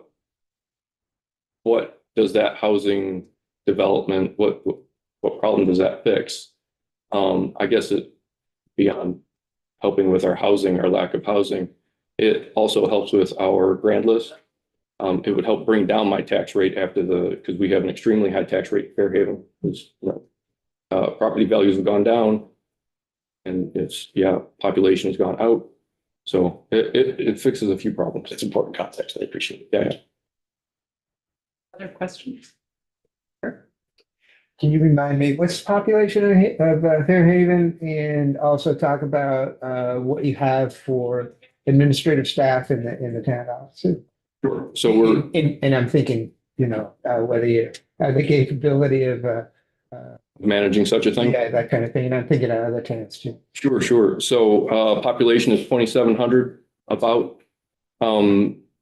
Me and I don't think my town is as unique as we might want to think ourselves to be. Town staff, I have myself, who has a lot of experience managing grants, loans, high dollar funds from Fed and state. We have she just came on board a few months ago. We have an accountant who has a master's degree in accounting. Plus we have, front office staff that take payments, the accounts receivable. So yeah, there's 3 of us in the office. To do that kind of work. To do that work, yeah. What I've seen, at least since I've been in Fairhaven, is I know I hear there's a concern about, can these small towns administer such a thing? And I think the answer is yes, and I think it might be a bit of a disservice to think they can't. If you go next door to Polteny, that town manager, he's a lawyer, he is a JD. He's not a dumb man, he can handle it. And if it managed, and if the sparks of the thing is, if the spark programs, I don't know what the final legislation is going to look like, but there's always an opportunity to add a full-time employee or a part-time employee to manage such a thing, or hire it out to do it. So it's not like the administrative side. While it's a red flag for some, it's not something that should stop this kind of project. Other questions? If I can chime in, some Dave Bosch. I live in Clarendon and worship at Revive. Yeah. So I look at the Skyline building and let's get something done there. I mean, that's we're working on it. The Rutland delegation met yesterday with Devin Neary from RPC, Rutland Planning Commission, and he raised the issue of capacity. And please think of it in terms of capacity, not necessarily anybody's individual abilities. But he was talking about the need, and maybe even coming up here and talking with us about the need to develop more ability to do shared services across towns and across other entities that are trying to do some of these kinds of things. It was a very educational discussion yesterday. And yeah, I'm all for getting you a spark for thanks for the old racetrack. It'd be great to see some development. Yeah. And I don't know, has anybody been to St. Albans? I think that's like the shining example. That's like the shining example, right? If you've been downtown to St. Albans, you see what that did for their community. And that could work for us as well. Maybe not on such a grand scale, but you know, it'd be nice to get some homes in and not just like lower income homes, but some of that middle income housing as well, something that people can aspire to as their families mature. If there was an opportunity for a TIF district, is that something that would be open to your town for this development? I would jump on it. Yeah, anything that would give us that incentive to bring somebody to town. Because you know, I've reached out to contractors myself. Like VMS gave me some numbers for housing, and Naylor and Breen, which is also down in my area, and they're interested, but I can't provide them any incentive to do the project.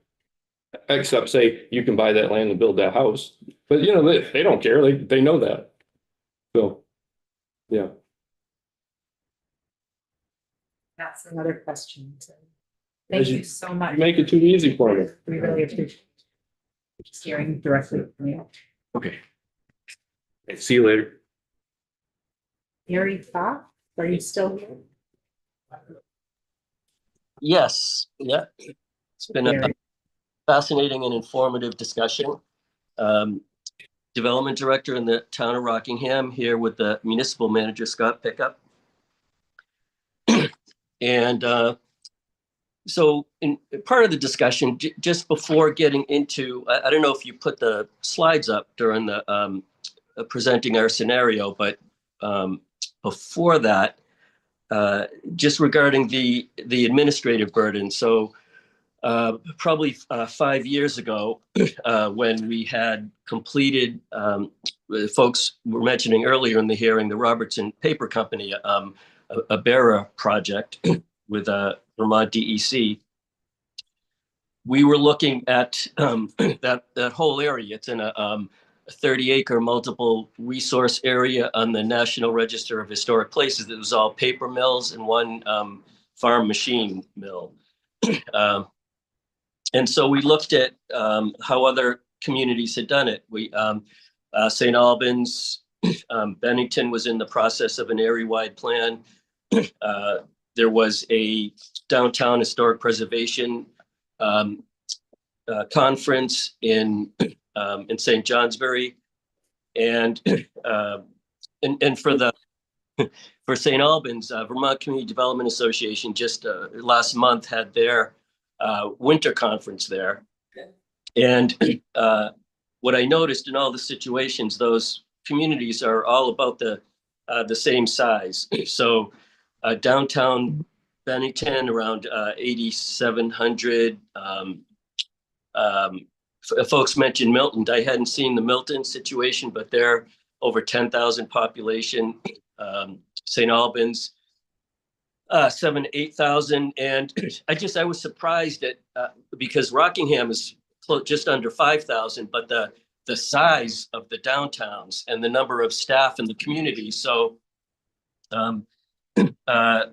the head development guy in St. Albans had a number of staff to work on the TIF district and the development projects, and they're all quite complicated. But so at the time,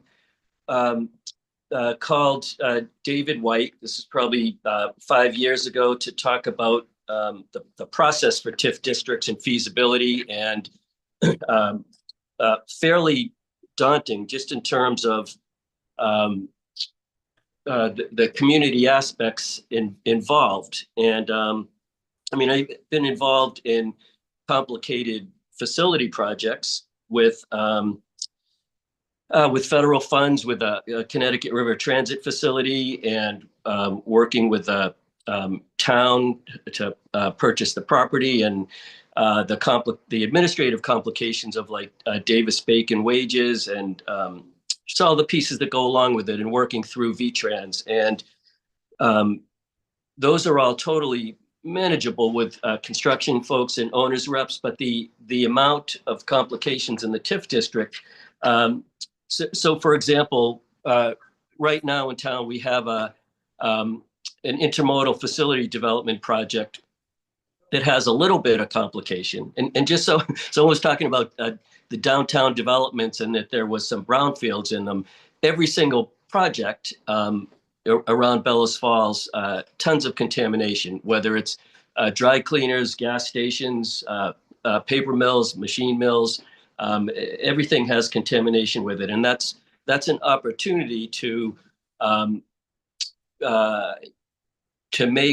prepare properties and help make them ready for developers that are properties that are impossible to redevelop, that wouldn't pencil out, and make them put them in a condition that they could be handed over to a developer with all of that stuff taken care of in a property in an attractive site spot location. And any rate, and then talk to Bob Flint about those pieces of what it would take for TIF districts and what it takes managing it. So just to get back to, so the train station project's a little complicated because the state owns the land and leases to a few different railroads for operating freight and Amtrak, and private railroad owns the building that we're purchasing. And you add a little bit of complication into a project, and the way community members could twist stuff and take things, no matter how clear and transparent you are, when there's a lot of uncertainty and unknowns and contamination and people looking at putting responsibility in other places, it can really scare a community. And we have a similar thing going on with we have 3 different fire departments, and the process of merging those, and each community has such a half century or longer attachment to their own little fire station. But with the drop in population and the dwindling grand list, what can be afforded, and so you look at a TIF district and what you have to convince the community to vote for, yet more debt, and in a format that's really challenging to understand. And I mean, I'm not a finance guy, but I'm not thick, and I have a lot of trouble sorting through the TIF and how those numbers work, and look at them laid out over time. And I think it would be a tough call to get a community to go for that. And looking at the differences between the Spark and the TIF, it just seems so much simpler. The risk that you're putting out there is not there. So it seems like a great tool. And I just let's see. So just a couple of other points before getting to the economics and the but for. So the spark that we're looking for, the flexibility is really important. Like the project that we have ready to go, that we have a pre-development agreement with DEW for, is 2 non-contiguous parcels in our area-wide plan, in our post-industrial island district. And probably that would be able to go to construction in 2 to 3 years. And the amount of infrastructure, just looking at the numbers in the Fairhaven project, I'd say pretty similar. Like this initial piece of 2 parcels would be around $30 million in construction, and possibly that 4.8 million for us for the blasting the granite that forced the Connecticut River around this 30-acre block that creates the island, having to blast it for sufficient water and sewer line for the mixed use development and make complete streets out of what is late 1800s narrow crumbling streets without sidewalks. And then Darrow Bridge Street project, helping them with canal walks, entrance ways to make it attractive to the developer, sewer line that has to go underneath railroad tracks, so certainly there is the public infrastructure projects that would be worth funding, and also the construction value and added tax value that we think would pay for that. But just going back to focus on the but for now. Oh, so just before that, the second, so that's going to construction in 2 to 3 years, and then in another 3 to 4 years, the Underhill section of our area-wide plan, which is where the canal that was locks and then powered the mills, opens up below the hydro plant.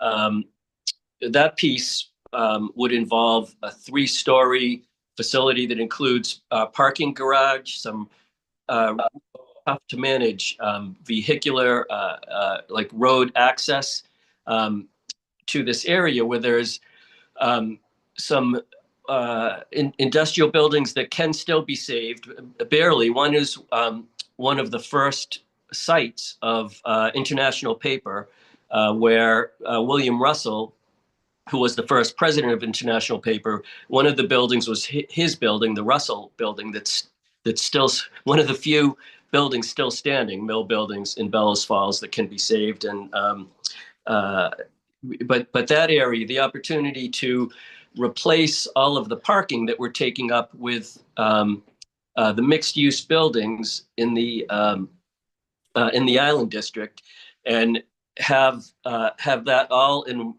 contained in one close area, and also attached to right next to the hydro plant, where there's opportunities to.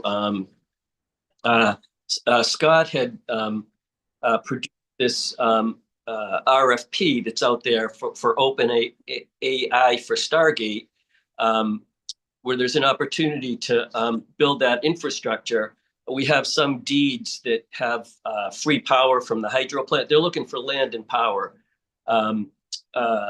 Some mills that traded their water rights for 999 years of so much free electricity. So that would, if there were, I heard the issue with 2 TIF districts in one county. If there were 2 park projects 5 years apart allowed in one community, those would allow us to get both of those districts. The low-hanging fruit, the pieces that could go first. So that's basically the nut there. And I don't know if you want to walk through the PowerPoint that shows the economic issues, economic requirement, the area-wide contamination, and the but for what that redevelopment tipping point is, like what the struggles we've had with developers and how many different Jessica described it in the beginning pretty well. There were out of 65 developers that work with White and Burke, who we were able to hire with ARPA funds from the village. None of them responded with yes. 3 that responded, it didn't pencil out. Meeting with them to see what the town could do to make up the gap.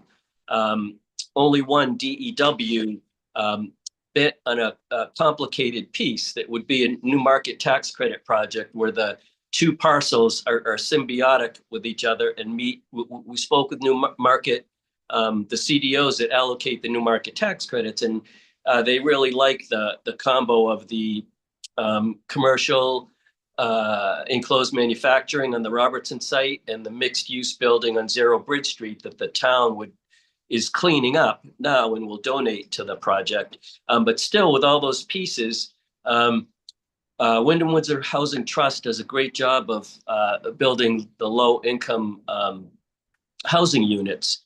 And we've been able to have those built in town, yet still we have 10% less housing out of 2,500 units. There's 250 that are have disappeared, and we have some manufacturers, which we show numbers of job increase pre-COVID and post-COVID, and commensurate increase in household income, where goods producing and manufacturing each increase their number of employees by, let's see, about 10%. So 50 employees in each, which for Bellows Falls, for a small community of under 3,000, is huge. And those are high-tech companies. They pay, if we walk through the PowerPoint, you can see the wages are well above livable wage, well above median wage. And senior engineers, senior management there, when they have job openings, because both companies have doubled the size of their facilities in the last 8 years, there's nowhere, they're boxed out of any units that are decent because they would make too much money. We don't have any market rate units. And so that was one of the challenges for this, was building market rate units. And it turns out the new market tax credits can build market rate and workforce rate, as long as there's 20% of low and moderate income, which is the lowest number of low income we found in any project. So it helps us balance all the development we can do that we have in low income housing with some market rates to support the manufacturing. But again, it makes that much more challenging to pencil out. And so all of the tools we're using with the new market tax credits, we have Northern Borders has identified the commercial industrial project as a good fit, and it's on a paper mill site that was still operating in 2013. So and the area-wide plan, we think, can score as a regional priority project. So we added the projections of Northern Borders grants, and there's still so DEW said yes to that formula as an exploration, as 12 months to do due diligence and see if between all of us at the table we could make it pencil out. And this Spark could really help meet that tipping point of being able to for the town to be able to make the project attractive enough and help cover the cost of the piece there. And so at any rate, I'll leave it to there and see if Scott wants to add anything. And also just that we do have a before and after pictures of stuff, the layout of the area-wide plan, if it would help for people to see the geographic structure of the parcels in relation to each other, and both the population data and the economic data, supporting data, contamination cleanups as well. Yeah, the slideshow is on our website. So that's easy to find. And you said you had somebody there with you, or somebody else who's on the manager is hello, I'm the town man. The only thing I'll say, and there has been commentary before about small organizations, our bandwidth and capacity, and I know it was brought up before. You're looking at the economic development department, it's one person. The manager's office is one person. We have, 2 people in the finance office. So when we look at these multi-agency projects, with each of them requiring very strict adherence to guidelines and all of these other pre-development requirements, it's very challenging for small communities to really pull off these, multiple funding stack projects. And so even though we don't know what the administrative burden would be on something like the Spark, we're interested because that's the only way forward for us to attract that private investment. And that's really the key for us trying to redevelop these, legacy parcels that have, industrial pollution is unfortunately what we're dealing with now. Right. And for the record, sorry, we missed it. If you could state your name, please. Sure. So it's Scott and the last name is Pickup, just like a truck. So I'm the town manager in Rockingham and Bellows Falls. Thank you so much. Any questions for Gary or Scott? Yes, go ahead, John. So Gary and Scott, thank you for sending along the slideshow, which has a lot of information. I know that this has been a years and years and years process, sort of, through the area-wide plan and beyond. I was as I was looking through, I was sort of trying to grasp some of sort of the big picture here. Is that on the one hand, it seems as if administrative burdens are intensely difficult. It's for small towns or villages. On the other hand, you've accomplished so much. And can you describe a little bit, just for my own clarity and understanding, from how you understand Spark, how what that would change for, would that have been a different, in your mind, set of circumstances when your work with White and Burke sent something out to 65 and came back with 3, or where would the difference be? So I don't exactly follow the question. I think I do. So the difference between the Spark and the TIF. I wasn't asking for the difference between Spark and TIF. I was just curious to know, what do you see the difference here being? Like, how does this help you in the most concrete way? Yeah. So the one thing that eats up more time than anything else is we are public servants and we have to be responsive to the community. So when the community is in heavy controversy around a project, and there's supporting it, if we keep losing population, keep losing grand list, every time we cut something, the schools are half full. Every time, we have to cut a fire department or skip the sidewalks yet one more year, it does the opposite of attracting people and buildings and investment. And so trying to reverse that, the Spark seems like something that we could easily pitch and respond to any concerns, have clear, concise explanations of risk, of how it would work. With the TIF, that's not so much true. And so I feel like the amount of administrative work for the Spark, if we have the time to do it, there's a lot of organizations in the community that can help pitch in with stuff. But if we have to really be leading and directing that work to meet all the, as Scott was saying, the multi-layer, multi-agencies, all the conflicting federal regulations. So just on the NEPA and Section 106 for the train station, just went back and forth 3 times with changes because, these executive orders, now you need these 3 things in the flood rules. And then, no, there's a court order with a restraining on the executive orders. Can you take those out of the, of the NEPA submission? And so, so many different things that really need to be directed and kept in line. And the Spark seems to make it easy to do that and to garner community support.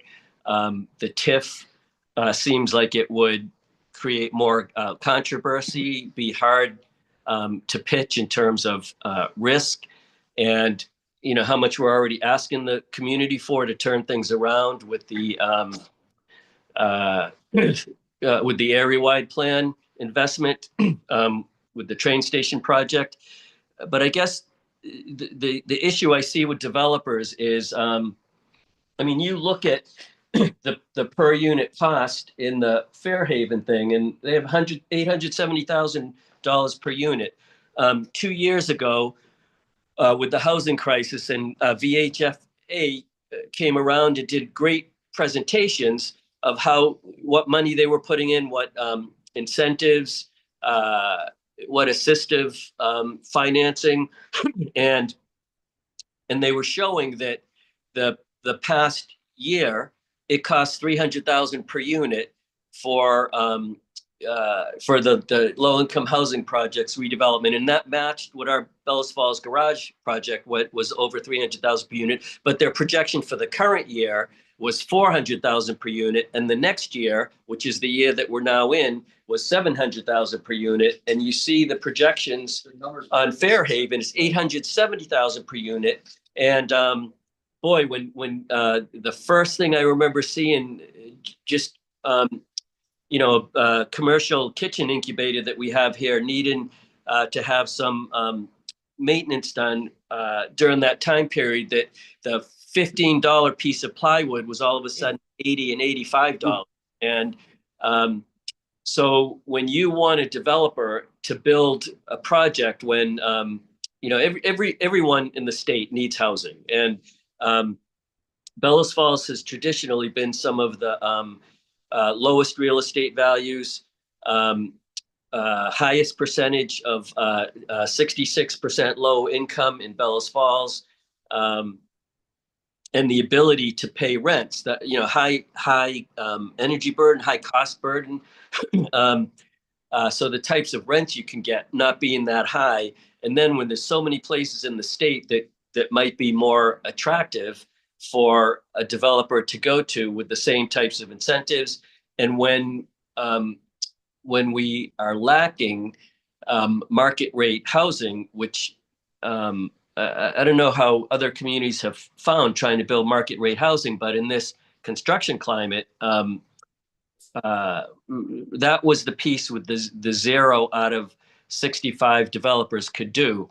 And we found a formula that we think works, and DEW would do it, but it's really going to take every single piece of every thumb that we could put on the scale, so to speak, although it's not really the thumb, it's because it's real money. It's nothing untoward or not transparent. It's every single weight that we could add to the scale, and Spark would be one of them, will help DEW be able to say yes to this redevelopment, which gives us, keeps our downtown vibrant with having another street level commercial that looks out over the canal. It has 3 stories of residential units. It may not sound like a lot with 33 units, but being able to have 25 market and workforce housing rate units to fill the jobs that are in our high-tech manufacturing industrial job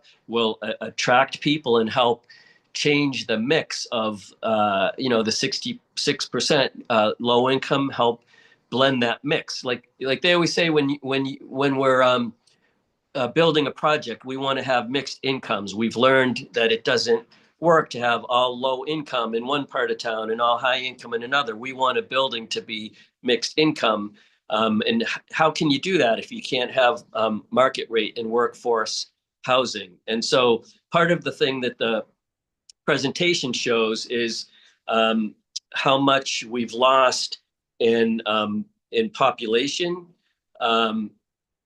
And it doesn't show so much in the grand list. It's mostly focused on housing. But what I didn't put in there is that we've also, between 2004 and 2017, lost 2% of our grand list that was commercial and industrial buildings. And this 30-acre island district, those are all historic mill buildings. In the late 1980s is when the nomination went into the National Register. Half of those buildings that were on that late 1980s National Register are gone now from that area. And so the commercial and industrial hitting the grand list lost, let's see, from 188 to 171 parcels during that time of the industrial buildings, 9.6 million in taxable value. And the principle of investing in downtown, where we have our sewer plant and water plant are at half capacity. Not one of the things that the slideshow does is it shows the population decline. It shows the housing stock. What is it? I think 58% of the housing stock is 1939 or earlier. A significant piece is just the mismatch. So most of the homes, and the numbers are in the slideshow, are 3+ bedrooms. And 58% of the existing homes are 3+ bedrooms. And yet most Rockingham households are 2 people. So so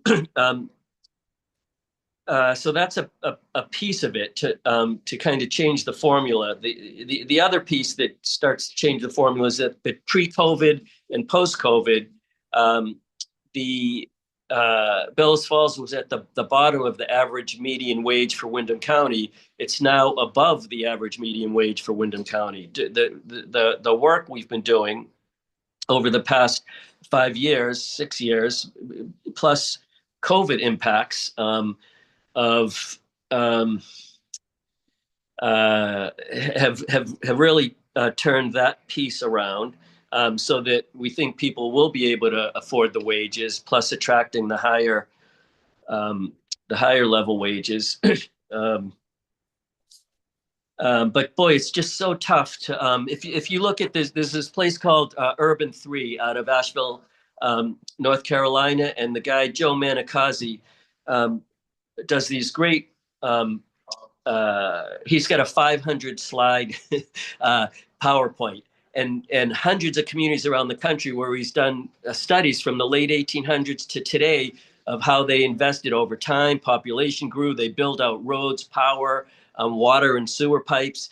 And as populations have declined, when the roads have to be rebuilt after 40 years, when the sewer pipes and water pipes need maintenance, there's no longer enough people to pay for that.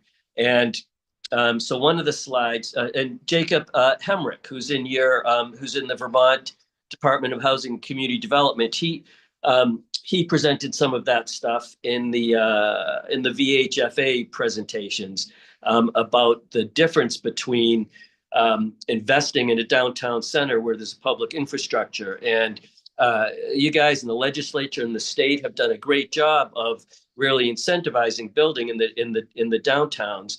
And for us, for Bellows Falls, it's 1 square mile with almost 3,000 out of the 5,000 people that live in the 40 square mile Rockingham. And the only place that isn't, we worked with the Homes for All, identifying any carriage barns, any housing lots big enough to squeeze in ADUs or infill redevelopment. But we have this post-industrial island, which is really, it's in the downtown. It has all of the, it has water and sewer there. There's just that the center of it where we want this mixed use development needs to be dynamited to get sufficient water and sewer pipes in the road, because it's that hunk of granite that drove the river around this, making it the island. So just all of those factors combined together make it really worthwhile doing. But the cost to get a developer to say yes, in a community that's traditionally had the lowest rents, the lowest real estate values, while it's turning around and we have most of the community supporting these efforts, we don't want to lose the momentum. We really need to get these bricks and mortar things started. And Spark, this is the next part. This is the piece we're starting to work on now. Is the public infrastructure, scoping that out and costing it out for Island Street. And when we did a walk around with the Windham and Windsor Housing Trust and identified with them 5 years from now, when they have a slot and when it would be the right time for this parcel in our area-wide plan, which would be their parcel, their redevelopment, that was the first question is, well, have you scoped out the, the Island Street, increasing the water and sewer pipe capacity there yet? The plants have the capacity, but just Island Street needs to be built out. And so that's our next step. And they're ready to start designing their facility, which would, we really need that market rate first because we're losing people that could take jobs, but do want to continue to support Windham and Windsor Housing Trust and the mixed income uses as well.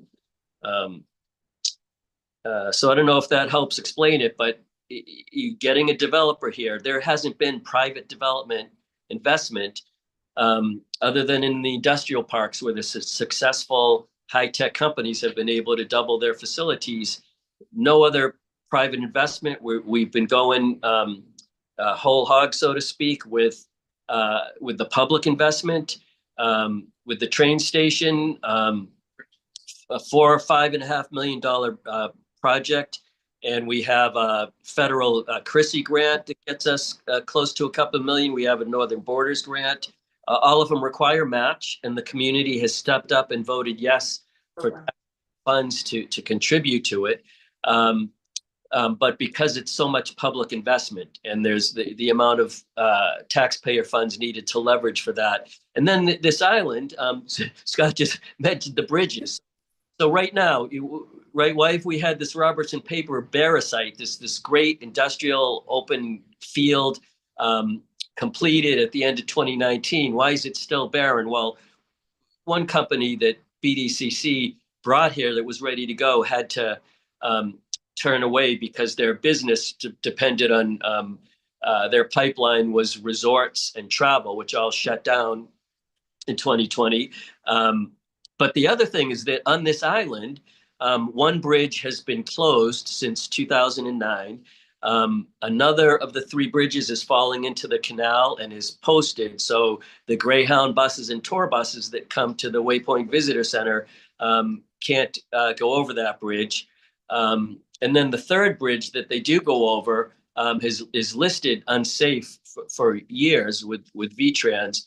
And so all of these bridges are finally funded. The Depot Street Bridge funded with when the previous administration passed that $1.25 trillion or $1.2 trillion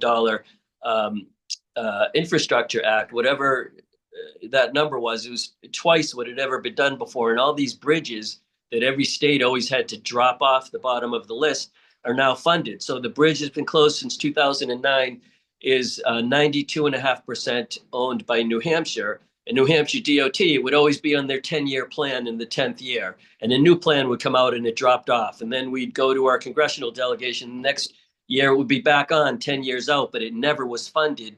It's in there for the end of the decade now, 2029 through 2030, at over $20 million programmed already with those infrastructure funds.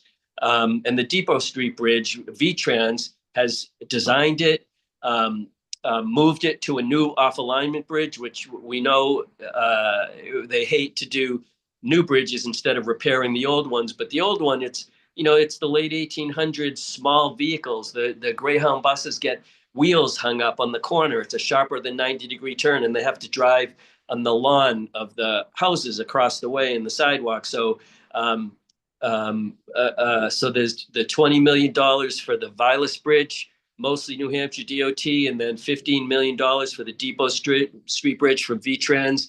It's programmed, it's funded, it's designed. So we're really ready to start getting shovels in the ground. And there's just so many factors, cost factors against development in a place like Bellows Falls that like we said, another weight on the scale from Spark could help turn W to a yes instead of a no, as these 12 months due diligence period, which just started last week. Gary, thank you very much. We appreciate your time and your testimony. We have one more presenter to talk with before we round out our day. So thank you very much for taking your time. Yep. Thanks you folks for your work there. Thank you. Good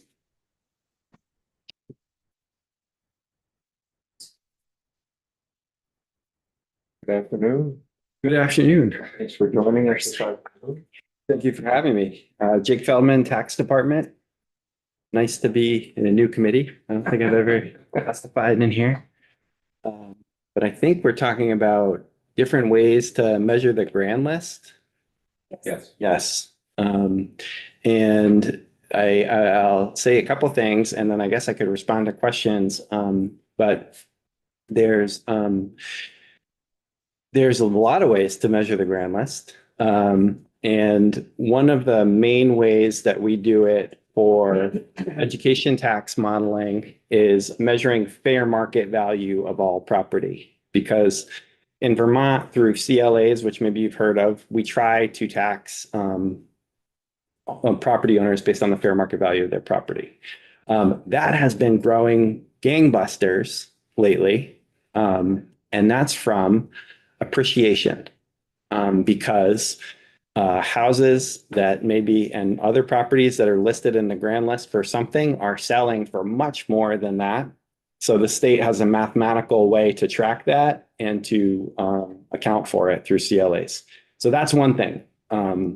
That I think is a number you have been looking at from JFO called the Equalized Education Grand List. Something very different and growing much more slowly is what's happening from new construction, which is pretty minimal.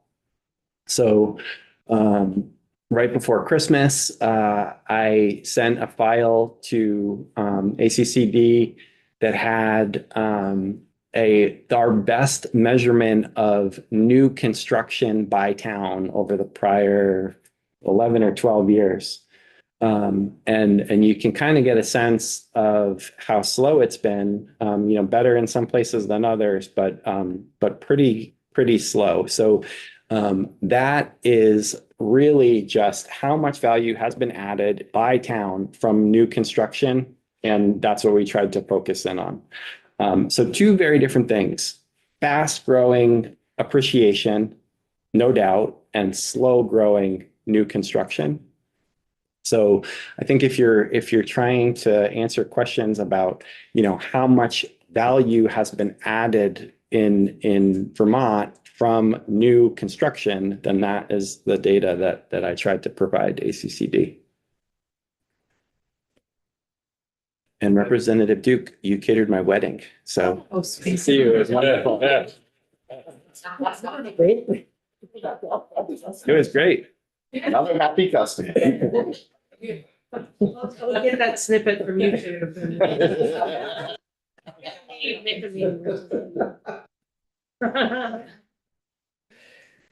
Jake, are we talking new construction? Are we just talking housing?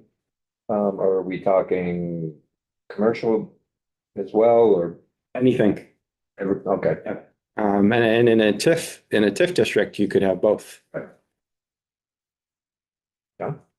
You mentioned that you modeled that for the ACCD. Is that baked into something that we've received, or is that? No, I don't think okay. we've received it, although Jake did this modeling for the CRRP and I think it was for CRRP, where we looked at the stagnant and declining grand list values. And I think we ended up coming up with some consensus with JFO to come up with those towns, because we had, I know that ACCD had previously submitted that list, and it was quite a shock to the legislative committees that received the data, because it showed that I believe 198 of the towns had less than 1% of growth over the last 10 to 15 years. So we had to, I think that tax worked with JFO to kind of come up with the data set, because one of the factors for CRP was whether the town was a stagnant or declining grand list. So if it had growth of 1% or less. And it showed a significant number of those towns. Like I said, it was like 198 towns that had 1% or less of growth. But Commissioner Goldstein's still on. She could also speak to that as well.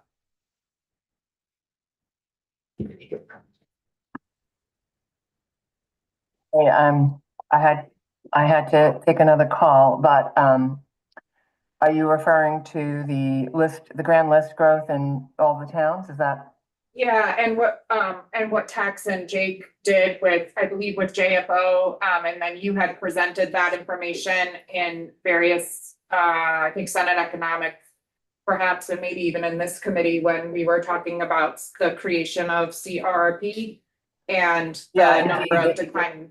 Yeah. Yeah.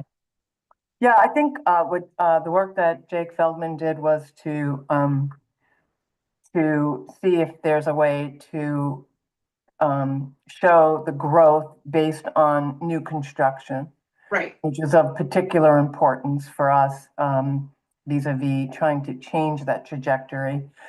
And I think in the last statistics that he provided, it looked like 198 towns had average grand list growth over the last 15 years, 1% or less.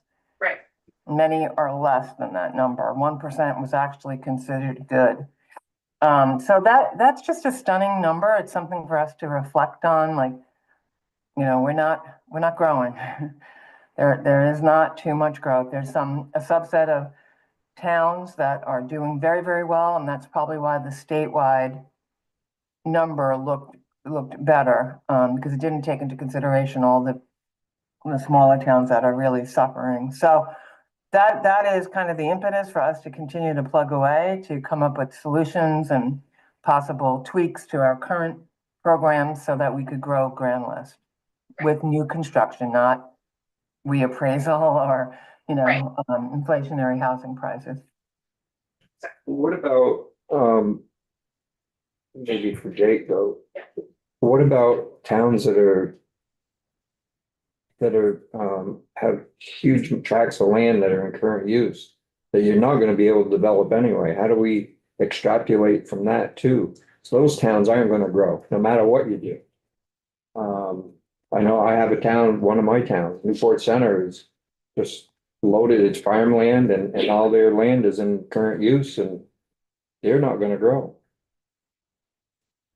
So I think, you know, we have to realize some of that, what's in that non-growth, or low growth is part of that as well.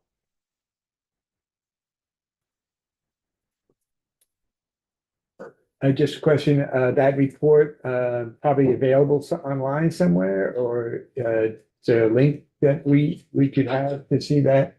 It's a town by town report, right?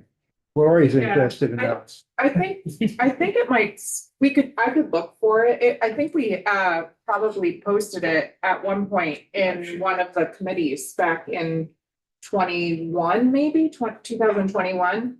Yeah, so we can probably look. Okay, if you find it. If I can find it, I can give you that. Send it to integrate. Yeah, absolutely. We'll post But it again.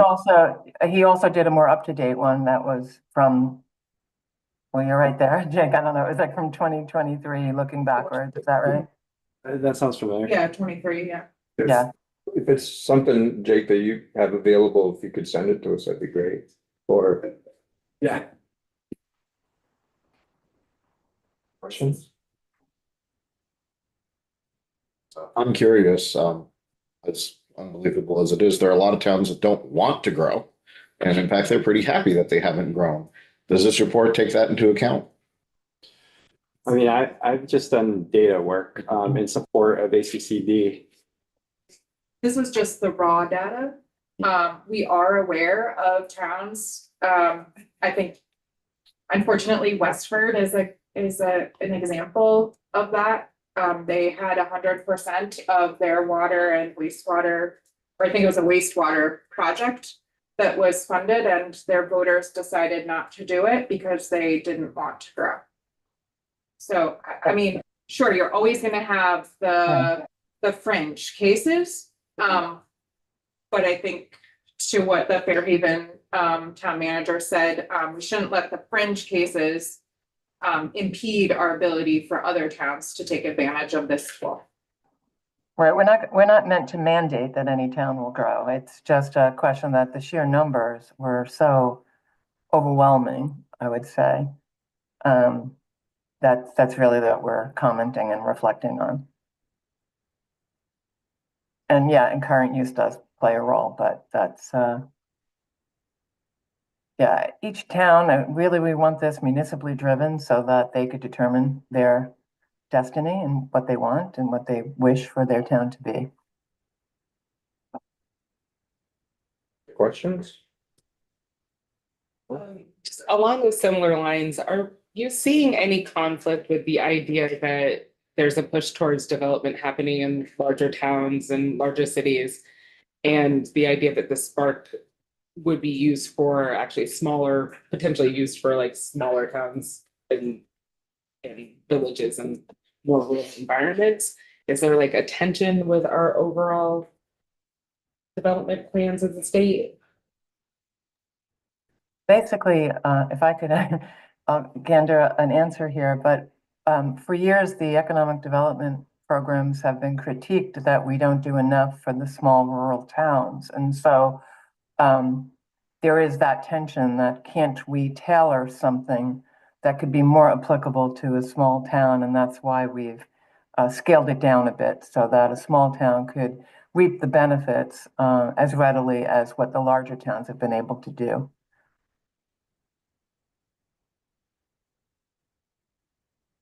Other questions? Okay. Jake, thank you. Yes, Joan, thank you. Thank you, and all the committee members for Thank the you. amount of time. Thank you. Continuing to discuss, Thursday, we're meeting with House General and Housing to hear from, Let's Build Homes. Keep talking and the elephant in the room is the education tax, the education property tax, and the bigger elephant is that we're the only state that has a statewide education property tax. So that's, I think, what's throwing people off. And I think we should continue to work together and start and think about other avenues that we might be able to go outside the statewide educational property tax for these smaller municipalities. And so let's keep thinking and keep talking and see what we can come up with. So with that, committee, any questions? So tomorrow, 9 o'clock, we're start taking testimony on H-124, and then that'll lead into H-137. And then we will, in the afternoon, we'll have David Hall from the Secretary of State's office, and then talk to us about some proposals he has on, he's in charge of the corporate division over at the Secretary of State's office. There's language that's being drafted at the moment, but how do you give us, again, I know I told you this last week, but this is a refresher, to go over those proposals with us so that we have a heads up of what may be coming. And then we'll talk with Borek after the floor tomorrow. Another light day on the floor, so we'll be able to take some time to talk with Borek as well. Want to give you next week heads up. The UCC bill is done. Will be introduced probably tomorrow or the next day. So I suspect we'll be taking that up next week. It'll be about 2 hours maybe. It's going to be enlightening and get you all energetic and jazz for UCC. Bring snacks is what he's saying. Caffeine. Caffeine. So